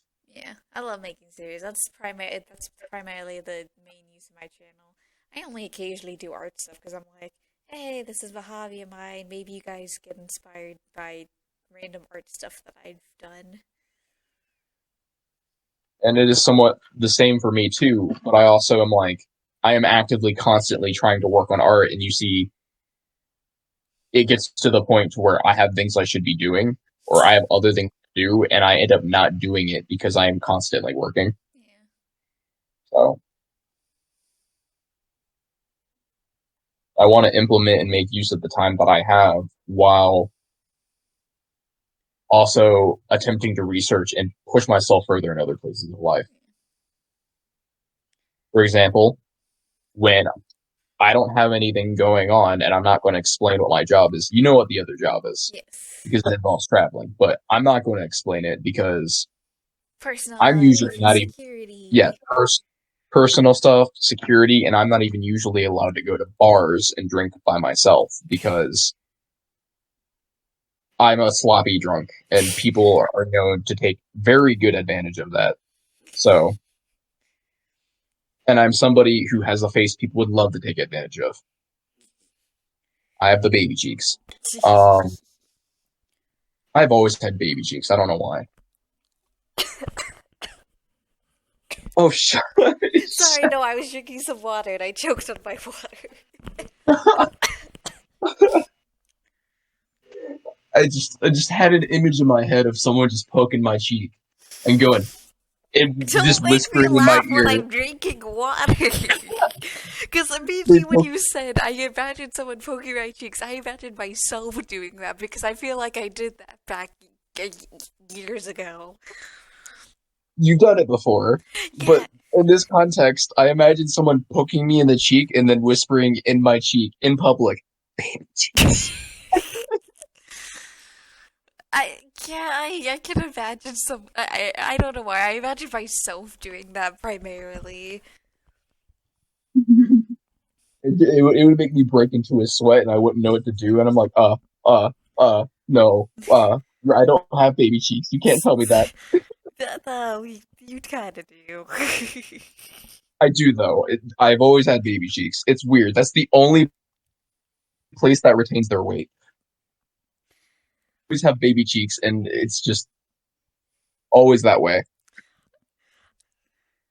Why am I suddenly thinking of like I don't even know, but there's something it's reminding me of, but I don't remember what it reminds me of. I know what came into my head that think it's probably reminding you of. What? I don't know where it's from, which makes it a little bit harder to remember, but someone pinching someone's cheeks and pinching them off, like pinching them really wide, like super stretchy No, cheeks. that's not what I'm thinking of. I'm thinking of like a character or something. A character. Yeah, it was just like there's some character with like an adult face, but like super large cheeks. Man's is on his chipmunk face. Yeah. Oh man. A grown man walking around looking like Conker. Not Bogger. It's up. I think it was like someone from Rick and Morty, probably, or something. I don't know. Ooh, I'm gonna have to take a gander at this one because I've watched all of Rick and Morty up to this point. Look, I don't remember. I'm picking like it's just the I said style. baby cheeks, baby cheeks, baby Maybe, cheeks. maybe I don't know. Okay, so You said they're an adult and they have baby cheeks. Yeah, like I don't honestly. I like maybe I'm just like totally creating a whole new character in my head and it's just in the style of like Rick and Morty or something. I don't know. I'm pretty sure there was a character named Baby Cheeks Yeah, from yeah, Rick and there Morty. was. I remember Baby Cheeks. Like that song, Babyface. They're named Babyface. Baby face, baby cheek. It was baby something. Uh, God, the comments gonna love this section. oh my goodness. Oh, they also have a person named Lil Bits, and his head is just a giant sphere. Like, half of the comments are probably gonna be like, "What the heck is this show? What are you guys talking about?" Just, stuff. Yeah, High intellect, obviously, because we know what Rick and Morty is. Um, sure, we could go with that. I heard the Dan Harmon controversy, but now I'm just very confused by it. I don't know. It's very It is a very confusing controversy. He got apparently they had evidence of something on him, and then they found out that evidence wasn't evidence. And I'm like, wait, so why was he in trouble in the first place if they didn't verify the evidence? That you do realize it happens so many times, right? Well, I know that, but he's such a large creator, you would expect it to not happen. There's that happens more times than you think. But do you want to share with me what you've done so far, and I'll share what I've done? Oh, since what I've drawn next, Yeah, since it's been I 2 hours since we've started this complete play. I I have drawn many things, and then I stopped for a long time. I completely got sidetracked with our conversation. Yeah, this is what I've drawn so far in the 2 hours, which Pretty good. which in the YouTube content it might only be half an hour, it might be an hour. Who knows? I like the helmet. Yeah, I like I said, very kind of like Avatar fire territory people. It's like a weird it's like a lunar ion. It's lunar ion helmet sort of. Yeah, yeah, that's kind of the inspiration because the kingdom basically is a werewolf, so it's like, oh yeah, of course they will have like moon aspect kind of armor. So I mean, it's gonna be it's basically their god. They wouldn't be a werewolf if it wasn't for the moon. So yeah, oh, there's my pen. It just poked me in the chest. Here we go.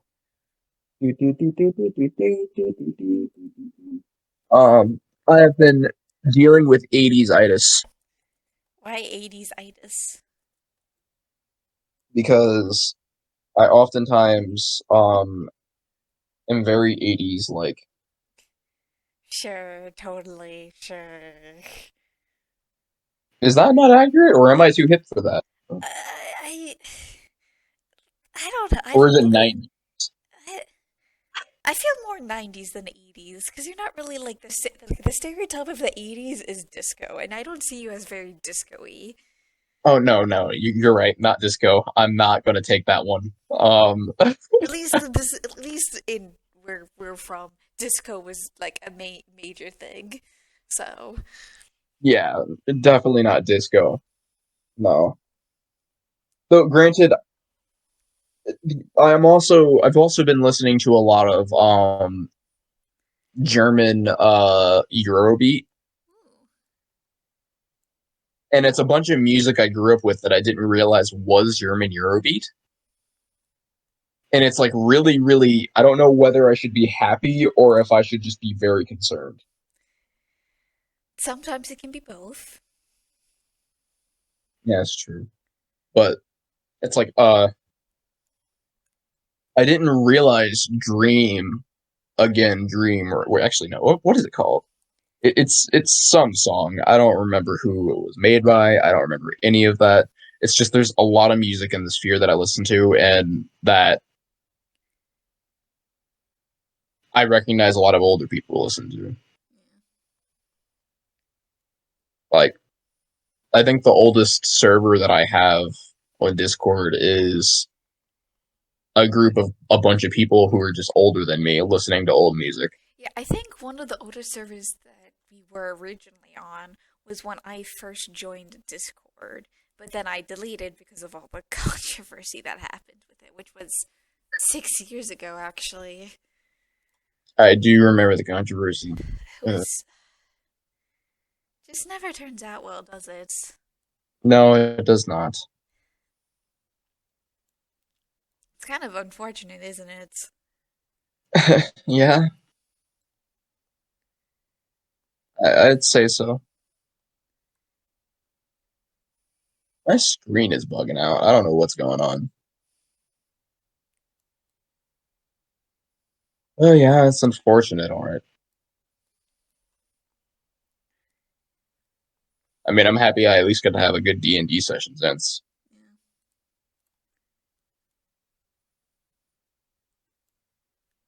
See here.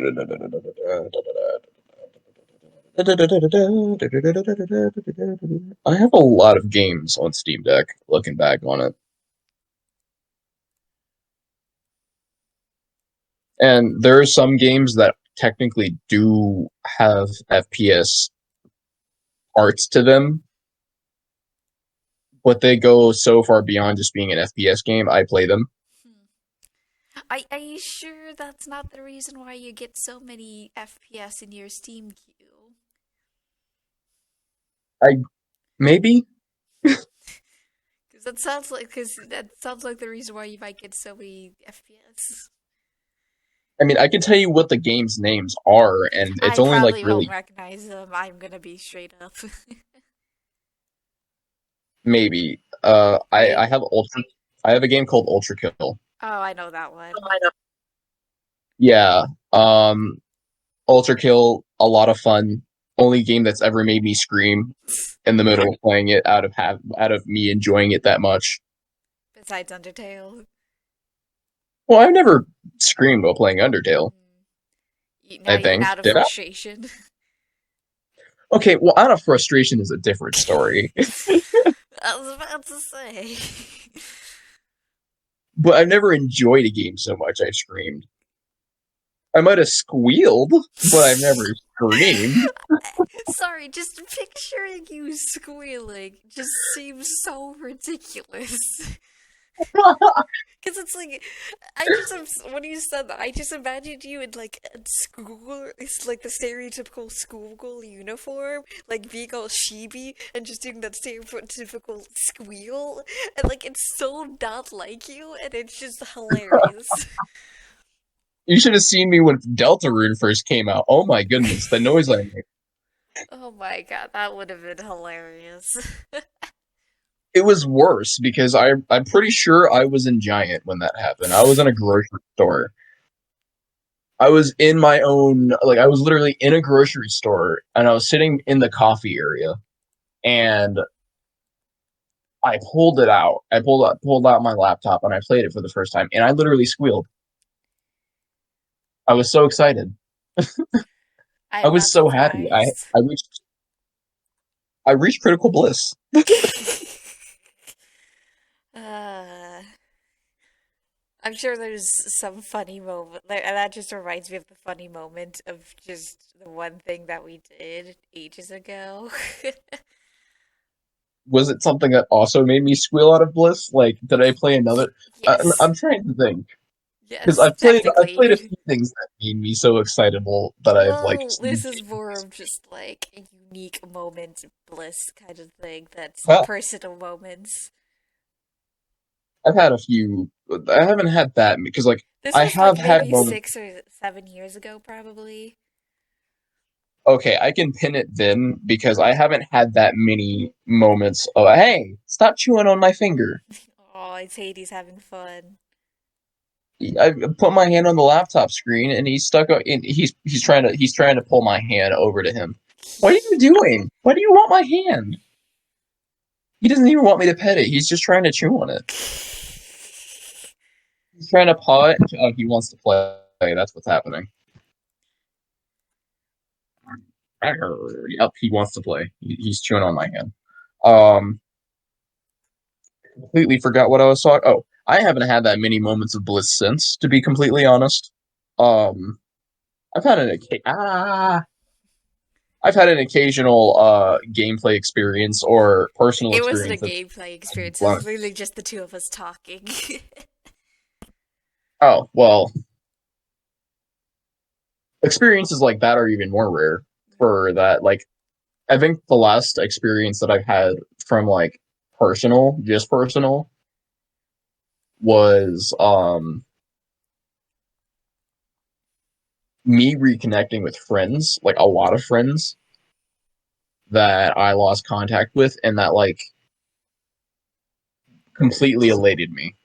Yeah, which I think the moment was the moment I'm referring to, which I have no idea if you actually remember, was really when we both kind of discovered the true power of like my voice. It was just like You have a powerful voice. You have a very powerful voice. You have a voice that can make philosophers wish they had your voice. I highly doubt that. Listen, I doubt Socrates walked into a party sounding like Rick Sanchez feeling good about himself. Because Rick Sanchez didn't exist back then.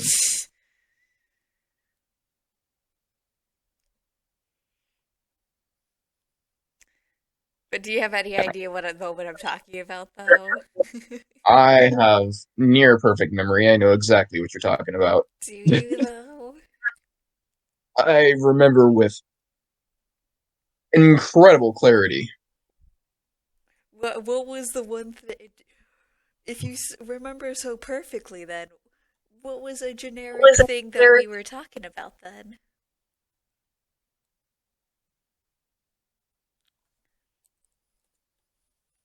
I hmm. Or like it doesn't have to be like what was the thing that made me realize? Let's just say your voice can blow minds with how soft it is. Uh, yeah, I suppose that works.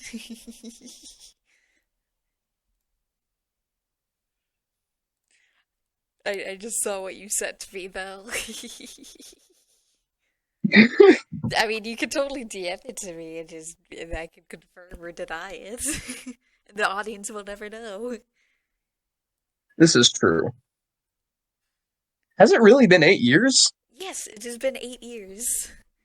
Well, technically, like 7.5, I guess. Oh my gosh, the cat won't stop yowling. Um, yeah, I guess it has been 7 years. Yeah, like It has felt way longer than that, to be completely honest. yeah. Wow. Oh, Yeah, that blows my that's mind definitely quite one a of the bit. things where it's like once you know someone and you just keep talking back to them, it's like, oh yeah, we did this thing and that thing and so many other things.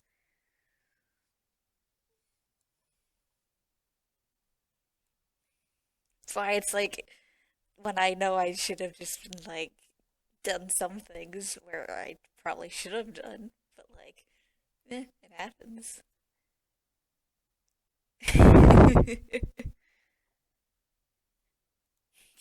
You over here speaking with a bit of country sass. Cutting your says. Sometimes you just gotta speak with a bit of. I couldn't think of anything to say, so I just had to go. I I'm actually really, surprised you still remember that. my memory like never disappears. There's like nothing I forget. It's like a distinct blessing that has been somehow put into my head. I remember things longer term better than I do in the short term. I guess that memory kind of just stuck, huh? Yeah, all memories seem to stick nowadays, but yeah, that definitely did stick. It's such the stupidest memory that like stuck in my head too. That like I don't even know.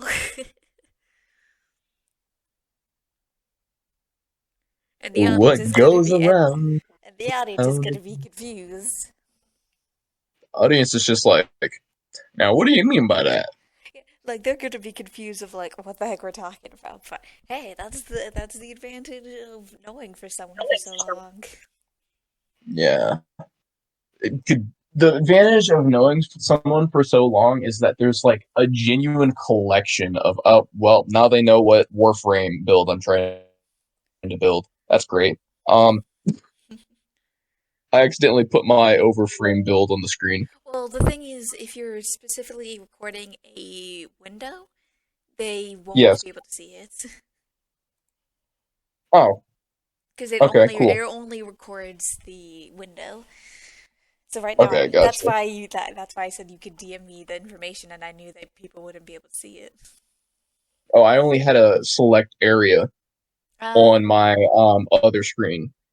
yeah, because if you do a screen or area, they will probably see it. Hmm. If you did Yeah, the window if you did the Windows mode, then they wouldn't.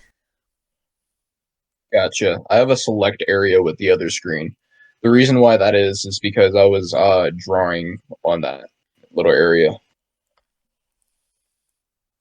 And then I have on my other screen overframe up because I was building some frame builds on Warframe. Ah, Yeah, it's not looking great building frames. yeah, I know all about the pain of building frames. It sounds terrible.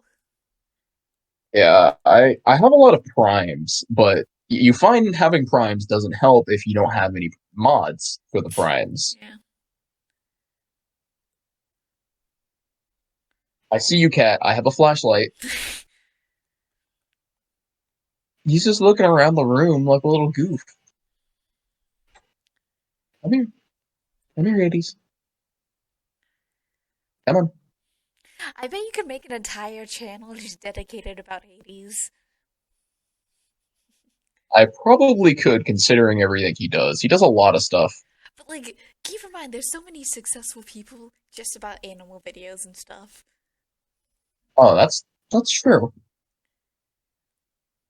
I mean, because you know that once I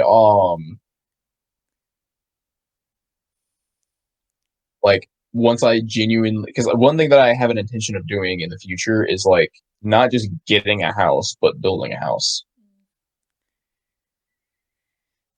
Yeah, I don't think I could do that.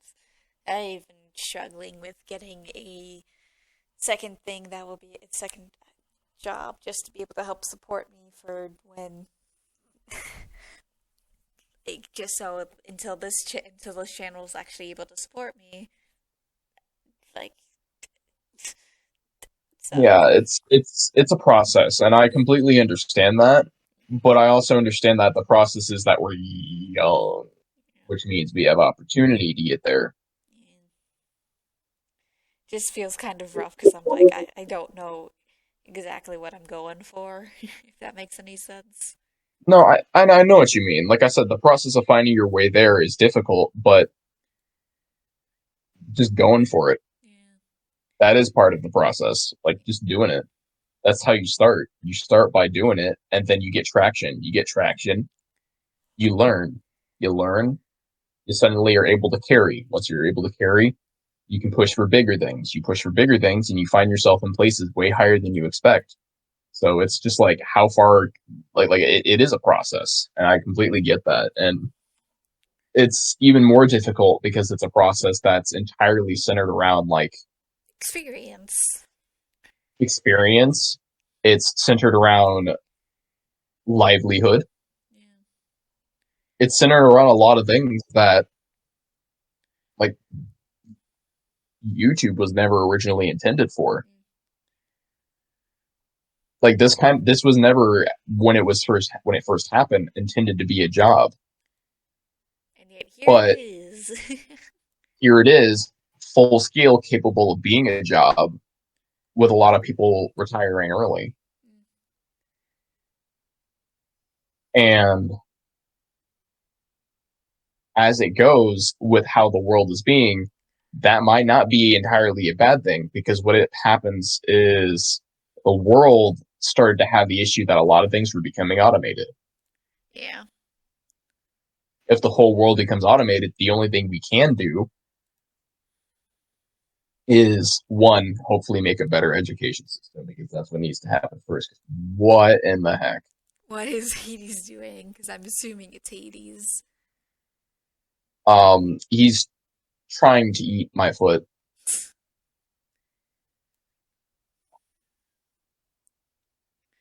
It's weird. He likes feet and hands. Why does He that really likes hands. why does that sound like something any animal would do at any given point? I mean, it is, but he really likes chewing on your feet. And he's not even a baby either, so I'm not really mad about it. He's like a little kid age, I think a year old. Um, but he's has very untraditional ways of playing. That's beside the point. I completely forgot what I was talking about. Um, I was talking. Yeah, Okay. it's in a weird place, and it's a job that takes a lot of time and a lot of Yeah. experience, a lot of learning. Which And experience is one of those things where, like, you have to also know, like, oh, you gotta play the popular games that everyone's playing and blah blah blah blah blah. Which I don't really care about all that much. yeah, like nobody wants to play the new biggest thing because nobody wants to ride the train. Nobody wants to be at the top of social media when they're not like really caring about like all this hype. Like to have a project that you're passionate about, or to have something in your life that you're passionate about, that's fun to do. Like for example, I don't really care. Like I'm really behind the times on certain things coming out. Like Yeah. Undertale had a crazy hype that lasted for a long time. It Yeah. lasted for like a year. But I learned about Undertale way behind. Yeah, I learned about Undertale through you, kinda. Like, I mean, I knew that like Undertale existed just because YouTubers and stuff, but like, or other YouTubers, I should specify. So it's definitely like one of those things of like, hey, I learned about it, but then I never really like looked too much into it because I was like, I'm probably not gonna play because it seems too difficult for someone like me, kind of thing. Exactly, and that's kind of the headspace I would take over a lot of things prior. But even now, I've changed a lot as a person. Where it's like there are some things where it's like, why the heck not? There are some things I actually have dedicated my time to. For example, there are channels where there are people who only enjoy playing, like not only, but there are people who just happen to enjoy playing Isaac, and they happen to get a really large viewing only based on the fact that they're funny people who just happen to enjoy playing Isaac. Yeah. In my case, I feel like I'm a little bit late to that train because even if I were to start streaming Isaac, I only have like what, 20 achievements left? Yeah. It's a little late for me to start. Yeah. Like, and I find like the most fun that I have in Isaac, without it being like just lazy fun, is starting off a new game and seeing how much I can do in a singular run. How many things can I unlock in a single run? Like, how many characters can I unlock in the very first run of my gameplay? I mean, I'm sure some people would probably be interested in that.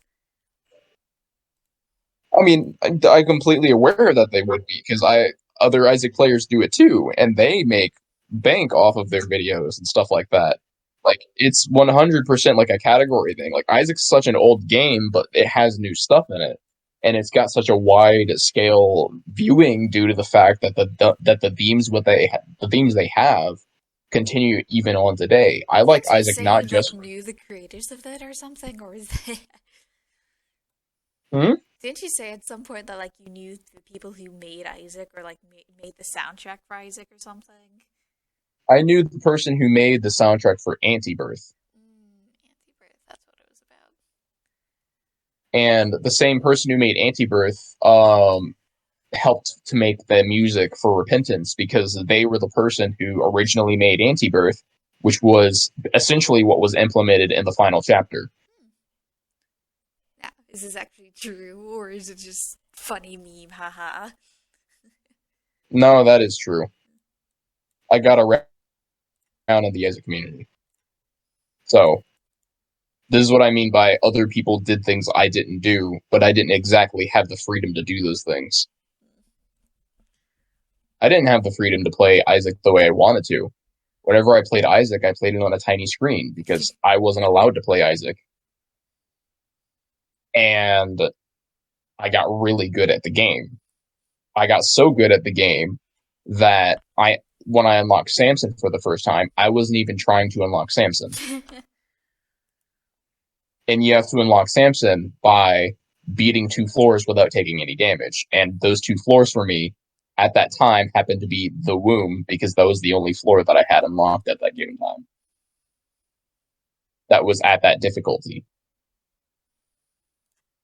I just ran my way through the game in under 15 minutes and got Samson randomly. And it was at that point where I realized, wow, I'm actually good at the game. But it's one of those things where you get so good at something, you don't realize that you're actually that good at it. Because you're only ever trying to push forward to get better. When you're so actively trying to get better at something without looking back at all, you almost never realize that you got better. And it's weird. Like, it's almost like concerning. It happens sometimes. But if I had been streaming or recording me playing Isaac back when I probably would already be in a completely different place in my life now. Probably. I think we know this because I would have played it a lot. Yeah.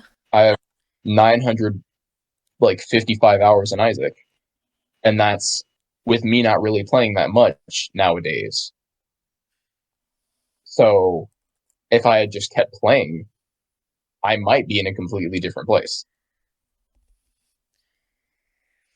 My focuses certainly would have been different. Yeah. That definitely would have been true. But I don't think And your dad would have liked it.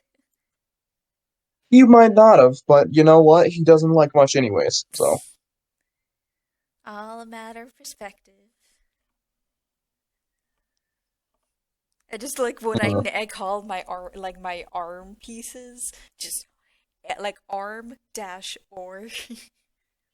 It's like the dumb things that kind of just make me chuckle, and it's just like, yeah, I did that, and it's funny.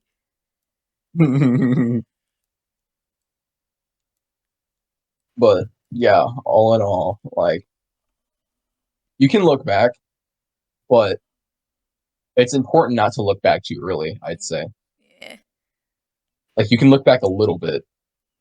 And if you look back a little bit and it introduces something into your life that's really good or reintroduces something into your life that's good, that's great. But you never know necessarily that it's going to do that. Mm. It could always be you looking back and going, wow, what if I did this instead? Yeah, like that's definitely one of those things where like I wonder if I became a YouTuber at a younger age, would I have more followers now? Maybe, Exactly. but like that's always gonna be a thing. You're always gonna have more people being interested. It's always a possibility, and you always wonder why you didn't. And you also wonder why the thought never really occurred to you. Yeah.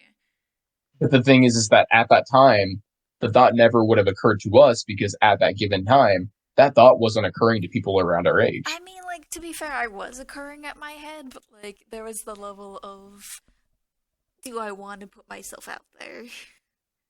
Yes, and I'm saying for most people around our age, and even younger than us, that wasn't something that was as frequent. Like as the generations go on, the range for what people can do at a further level increase. Yeah. Like not even that long ago, a friend of mine was like, "Hey, this is my daughter that drew. My daughter drew this," and I'm like, "Whoa, your daughter must have been doing this for years." I want to get there. And they're like, yeah, they're 13. I'm like, what? Yeah, And I'm like, okay, well, clearly they had more time than I did because I didn't have any time. I didn't have any time to focus on my passion of drawing when I was younger. This just makes me feel bad, I especially since know, I'm and living. I have so many passions, and I never have the time because I have too many passions. Like, one of the things that I never really mentioned to my audience, but like I've been loving ever since I've started to learn a few years ago, is crocheting. Like, it's such like I mean, at least where I'm from, it's such a girly thing to like. But like, I don't care. It's fun. It gives me something busy to do with my hands, and it's just like it's such a calming thing to do. And it's just like I can watch movies while I'm working on something, and it's a perfect present giver thing where like I make a little gift of like of a plushie or something, and it's just like, yeah, I made that, and people like it. I still have your, I think it was a crochet or Yeah, a knit. crochet. Yeah, crochet. Everything I've I done is still crochet. have, yeah, I still have one of your crochets, I believe. Yeah, I think I gave you a cat, a hat, and a scarf. I believe. Yes, I still have those. I also have a massive weighted crochet blanket. Yeah, I've been wanting to learn how to crochet blankets as well. It just I I mean, there's this one tool where like you it gives you like a tool to be able to help like guide you to be able to do it, and I was like, maybe I'll ask it for like Christmas or something just in case people want to give me a Christmas gift. I didn't get it, but it's okay. because like I actually also have a lot of crochet patterns because I have been interested in crocheting a bit here and there. Because here's the thing, as per my job, there's a lot of times where I look at certain clothes because I'm very clothing aware now. I Yeah, didn't used to be. I used to not care at all, but I'm very clothing aware now of what I wear. And something that's always something that's bothered me is that I like to wear clothing that I'm comfortable in, yeah. and that includes always looking nice. And Honestly, I don't. you're lucky that you don't have to worry about the sizes or anything as Hmm? much. I struggle with clothing because I have broad shoulders. Yeah, I have broad shoulders, so that's yeah. But you do realize for gender stereotypes and stuff, mine's more of a pain. Yeah, I get that. I mean, that's the other thing, though. I'm the kind of person who doesn't care if they're like, I literally have girls' clothing. Yeah, I will intentionally repurpose girls' clothing for me to wear. yeah, And it won't be like girly. It's just, I don't care. yeah. If it's something that I would wear, then I'm going to wear it. Fashion honestly is just kind of a pain at this point. I stopped caring just because I just want something that fits and is comfortable. Yes. And like I said, it's somewhat of the same thing for me, but it's a completely different type of statement for me because for me, I feel comfortable wearing this. And I also take pride in how I look in certain situations. For example, I have a cardigan. Mm. I have a really nice cardigan, full body cardigan. And I almost only ever wear this whenever I'm sitting down and drawing something that I really want to work on it for hours. And I also wear this cardigan whenever I go to the bookstore Mm. because it makes me feel like I look like an artist. I'm not surprised. And it makes me feel really happy. And it's nice and soft and it's not very heavy. It doesn't make you hot really. It's very, very comfortable. So And like my hoodies that I tend to wear. yes, but it's much larger, as in it's a full body cardigan, which you wouldn't expect to feel like that. And it's just comfortable. And I'm like, I get to walk around strangely dressed in a full body cardigan. People might look at me strangely because I'm wearing a full body cardigan, but I don't care because I can wear things that go with it that look nice. I can literally go and pick a pair of glasses, like a specialty glasses, to put on the cardigan to make me look even more artisty. Yeah. So like I know what I'm doing, and it's not like, oh yeah, I want eyes on me. It's I take pride in how I look. So if someone's going to look at me and has something to say, what they have to say is going to be a compliment. I totally wanted to keep your hoodie that I had for a while. It I was can send so it back. no, it's fine. It's gonna be weird if you send it back anyways. It's been here for it went missing for 3 years after I got it back. How did it go missing? It got here. I hung it up in my closet. I went to go get it. It disappeared. I didn't know where it was for 3 years. Then suddenly it showed up. Like I said, how did you not realize it went missing for 3 years? I knew it was missing for 3 years. I was looking for it for 3 years. Like again, how did it go missing for 3 years is the I question. don't know. I have no idea. I literally turned everything upside down looking for it, and it was nowhere. Did you end up finding it after some point? I found it after 3 years. Yeah, Like, I would look for it pretty regularly, and then it just randomly showed up, and I was like, "Where was this?" And it was like, "Oh yeah, I don't know. in You your just got your laundry clothes out of basket the or dryer." something? I was like, "Oh, you just got your clothes out of the dryer," and I'm like, "So I put a load in the washer and then moved it to the dryer, and it was in the dryer. So I've had it this whole time, and I have somehow not seen it." That seems bizarre. And I'm like, where was it? Because it couldn't have been in the laundry basket for 3 years. There's no way. I do my laundry too consistently for that to be the issue. I feel like it could have been though, and you just didn't pick it up. But I You would do that, literally dump the laundry basket out into three separate laundry baskets. but like So the there's thing is, no way. like you're so spacey with individual days though. Like just in terms of like you know when things are, but you don't know it in terms of like I won't actual deny my mind blinks out here and there. I won't deny it. like that like it's just a thing that you do, so I wouldn't be surprised if you kind of just blanked and then like forgot about it. I mean, but here's my question though. Like normally in situations like that, I would remember it a long time later, but that never happened. Mm. And there are instances where I see something then and I just don't remember it at all. Mm. And then later I will remember it perfectly, but I can't remember it right when it happens. I don't know. It's one of those things that where like it just happens sometimes.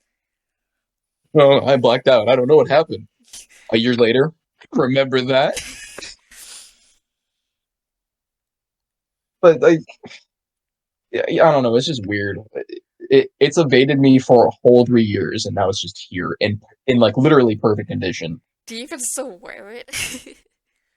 No, I don't even wear it anymore. I mean, I might tie it around my neck on occasion, but like, I wear I don't even wear one thing anymore. I wear multiple different things. Yeah, that's not me. I just wear the same hoodie for multiple days if I can help it, because it's just comfy. I mean, there is something that I wear consistently, but I wash that consistently too. Yeah. I wear armlings, Yeah. so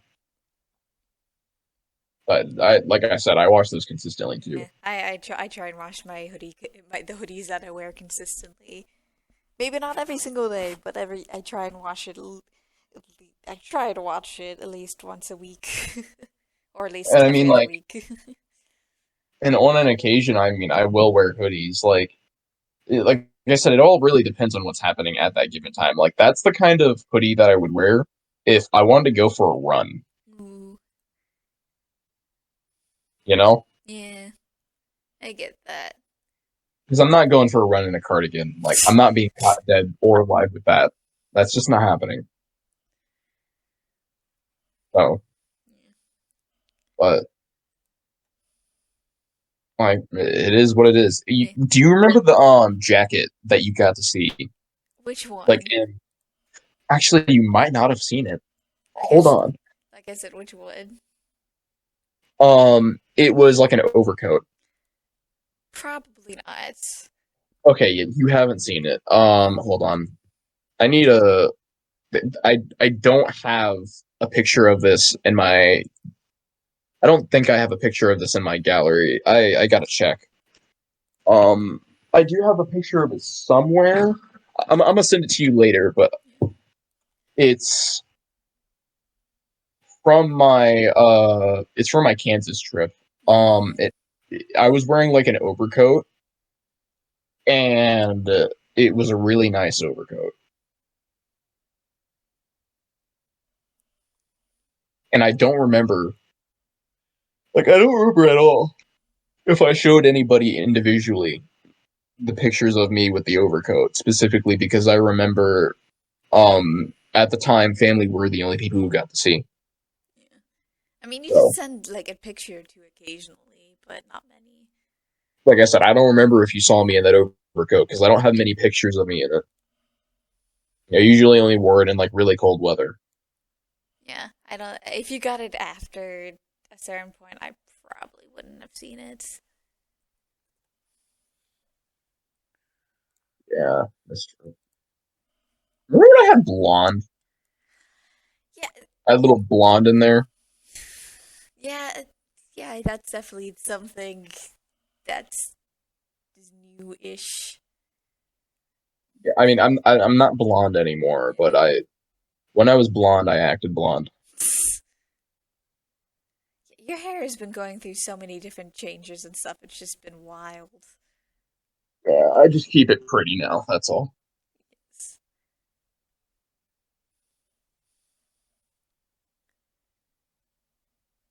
Oh boy, I completely forgot to draw. I've been trying for the last. I'm checking my recording time. 2.5 hours. Hmm. Well, I'm gonna draw somebody that I haven't drawn in a long time, mostly because there's no reason for me to draw this character. Which character is this? He's not my character. He's blue. Blue Dabba Dee Dabba Die. Hubba Dubba. I'm guessing it's Sonic. Oh my god, you got it from that. Yeah. Oh my god. I mean, the Oh moment no. you said I'm drawing a blue character, I'm like, my first instinct to say is Sonic. But then Hubba Dubba instantly confirmed it for you, huh? No, I do before you said that. Do you even know where that's from? No. The Hooba Dooba. I thought that was a completely different thing, to be honest. No, that's from Sonic. Oh. That's from a really old Sonic series made by one of my favorite older creators, Bellina Productions. Mm. He made an entire Gmod made series where it was Sonic Zombie Chronicles. Mm. And I remember watching it back in the day, and it was the funniest thing. And Sonic's little thing, whenever he had something to say that where he couldn't sit, like the moment he had to become kid friendly, he would immediately skip to saying "Hooba Dooba," and like everybody would hit on Rouge really, really hard because she's literally the only female character other than Amy, and Amy only cared about Sonic, Yeah. and she was just obsessive over him. Yeah, which is I unfortunate. mean, they changed that over time within like a lot of Sonic writing. In fact, they're even changing that now with like current Sonic writing in games. She's not obsessed with him anymore. She's just like there, Yeah. but it's not like I read Sonic comics, so I don't know what the deal with that is. Eh. Anyways, I think I got my first guard version done. think is pretty good. Which, wait, no, I don't want to print it. I want to just Hmm. copy. Guard numero uno. Yeah, I'm gonna have two versions. So, It's raining. is it? I guess it's just raining where you are. It's raining, man. It's raining somewhere, after all. It's raining, man. Ba-dam, bam, bam, bam. Yeah. And Uh, now I want to start skid dancing. Skid tap tappity bap bap I'm scap ba gonna Oh save my this goodness. as. This is coming out somewhat bad. Mostly because I decided not to really focus on the angle of his mouth, so he looks really cursed.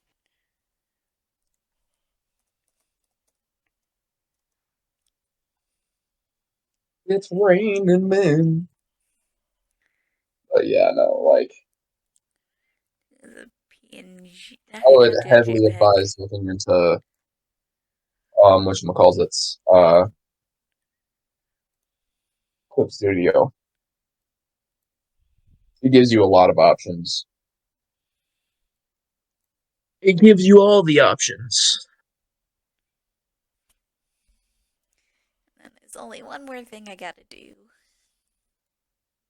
Doing a tail and ears because shifters are a thing. Hmm. Ah, I have 272 games. I wonder how many of them are mine. I have way more than that, but that's from family sharing and whatnot. Well, that's why I said I wonder how many of them are mine. Yeah. I am trying to determine how many actually are mine.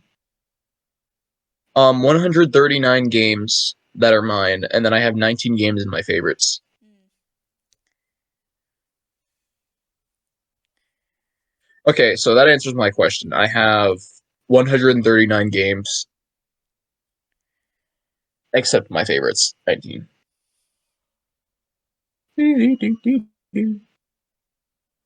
That's pretty good. Yeah. I mean, hey, now you can try Hollow Knight.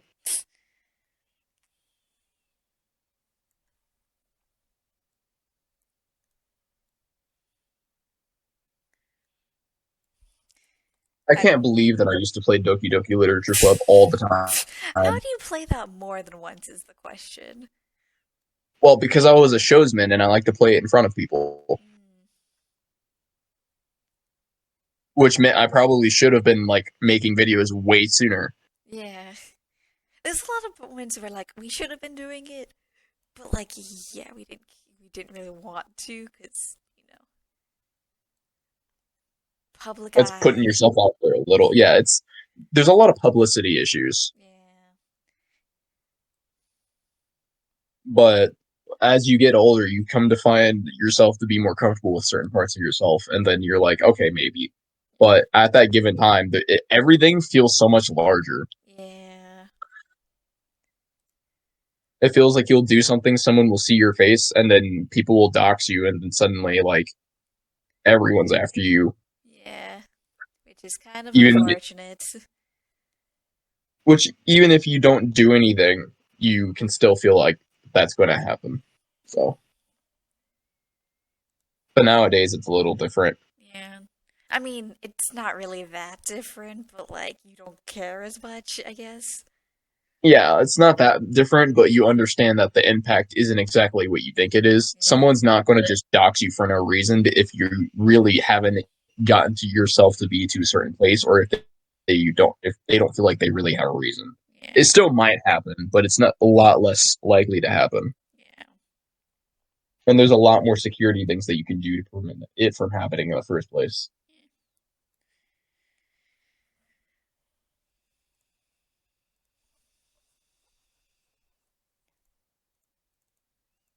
I mean, it's kind of interesting because people on the internet are like are like now the official celebrities of the world. Like the people of our generation are right in between normal celebrities and internet celebrities. While the next generation might not care about regular celebrities anymore.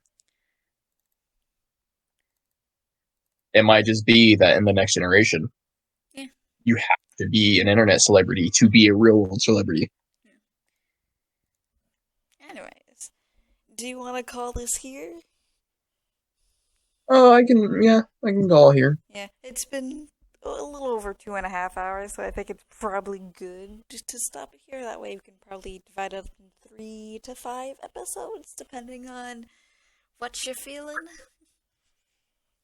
Yeah, playing something out, and hopefully that way I can actually, now that I have my audio fixed, Yeah, send out recordings for the future too.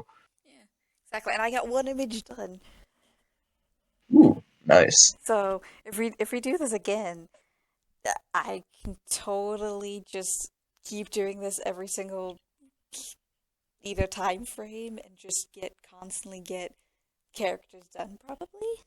So Next time, I am definitely not using the recording drawing thing. I'm just doing my drawing program because like, I can run that easily. The only reason why I didn't was because I was curious. So, yeah.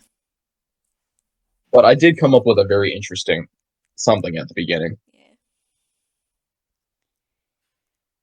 But I mean, I wouldn't mind doing this again. I mean, I was able to see that I could work pretty well while talking. It actually helps to stimulate my brain, so I'm not constantly worrying about what I'm doing.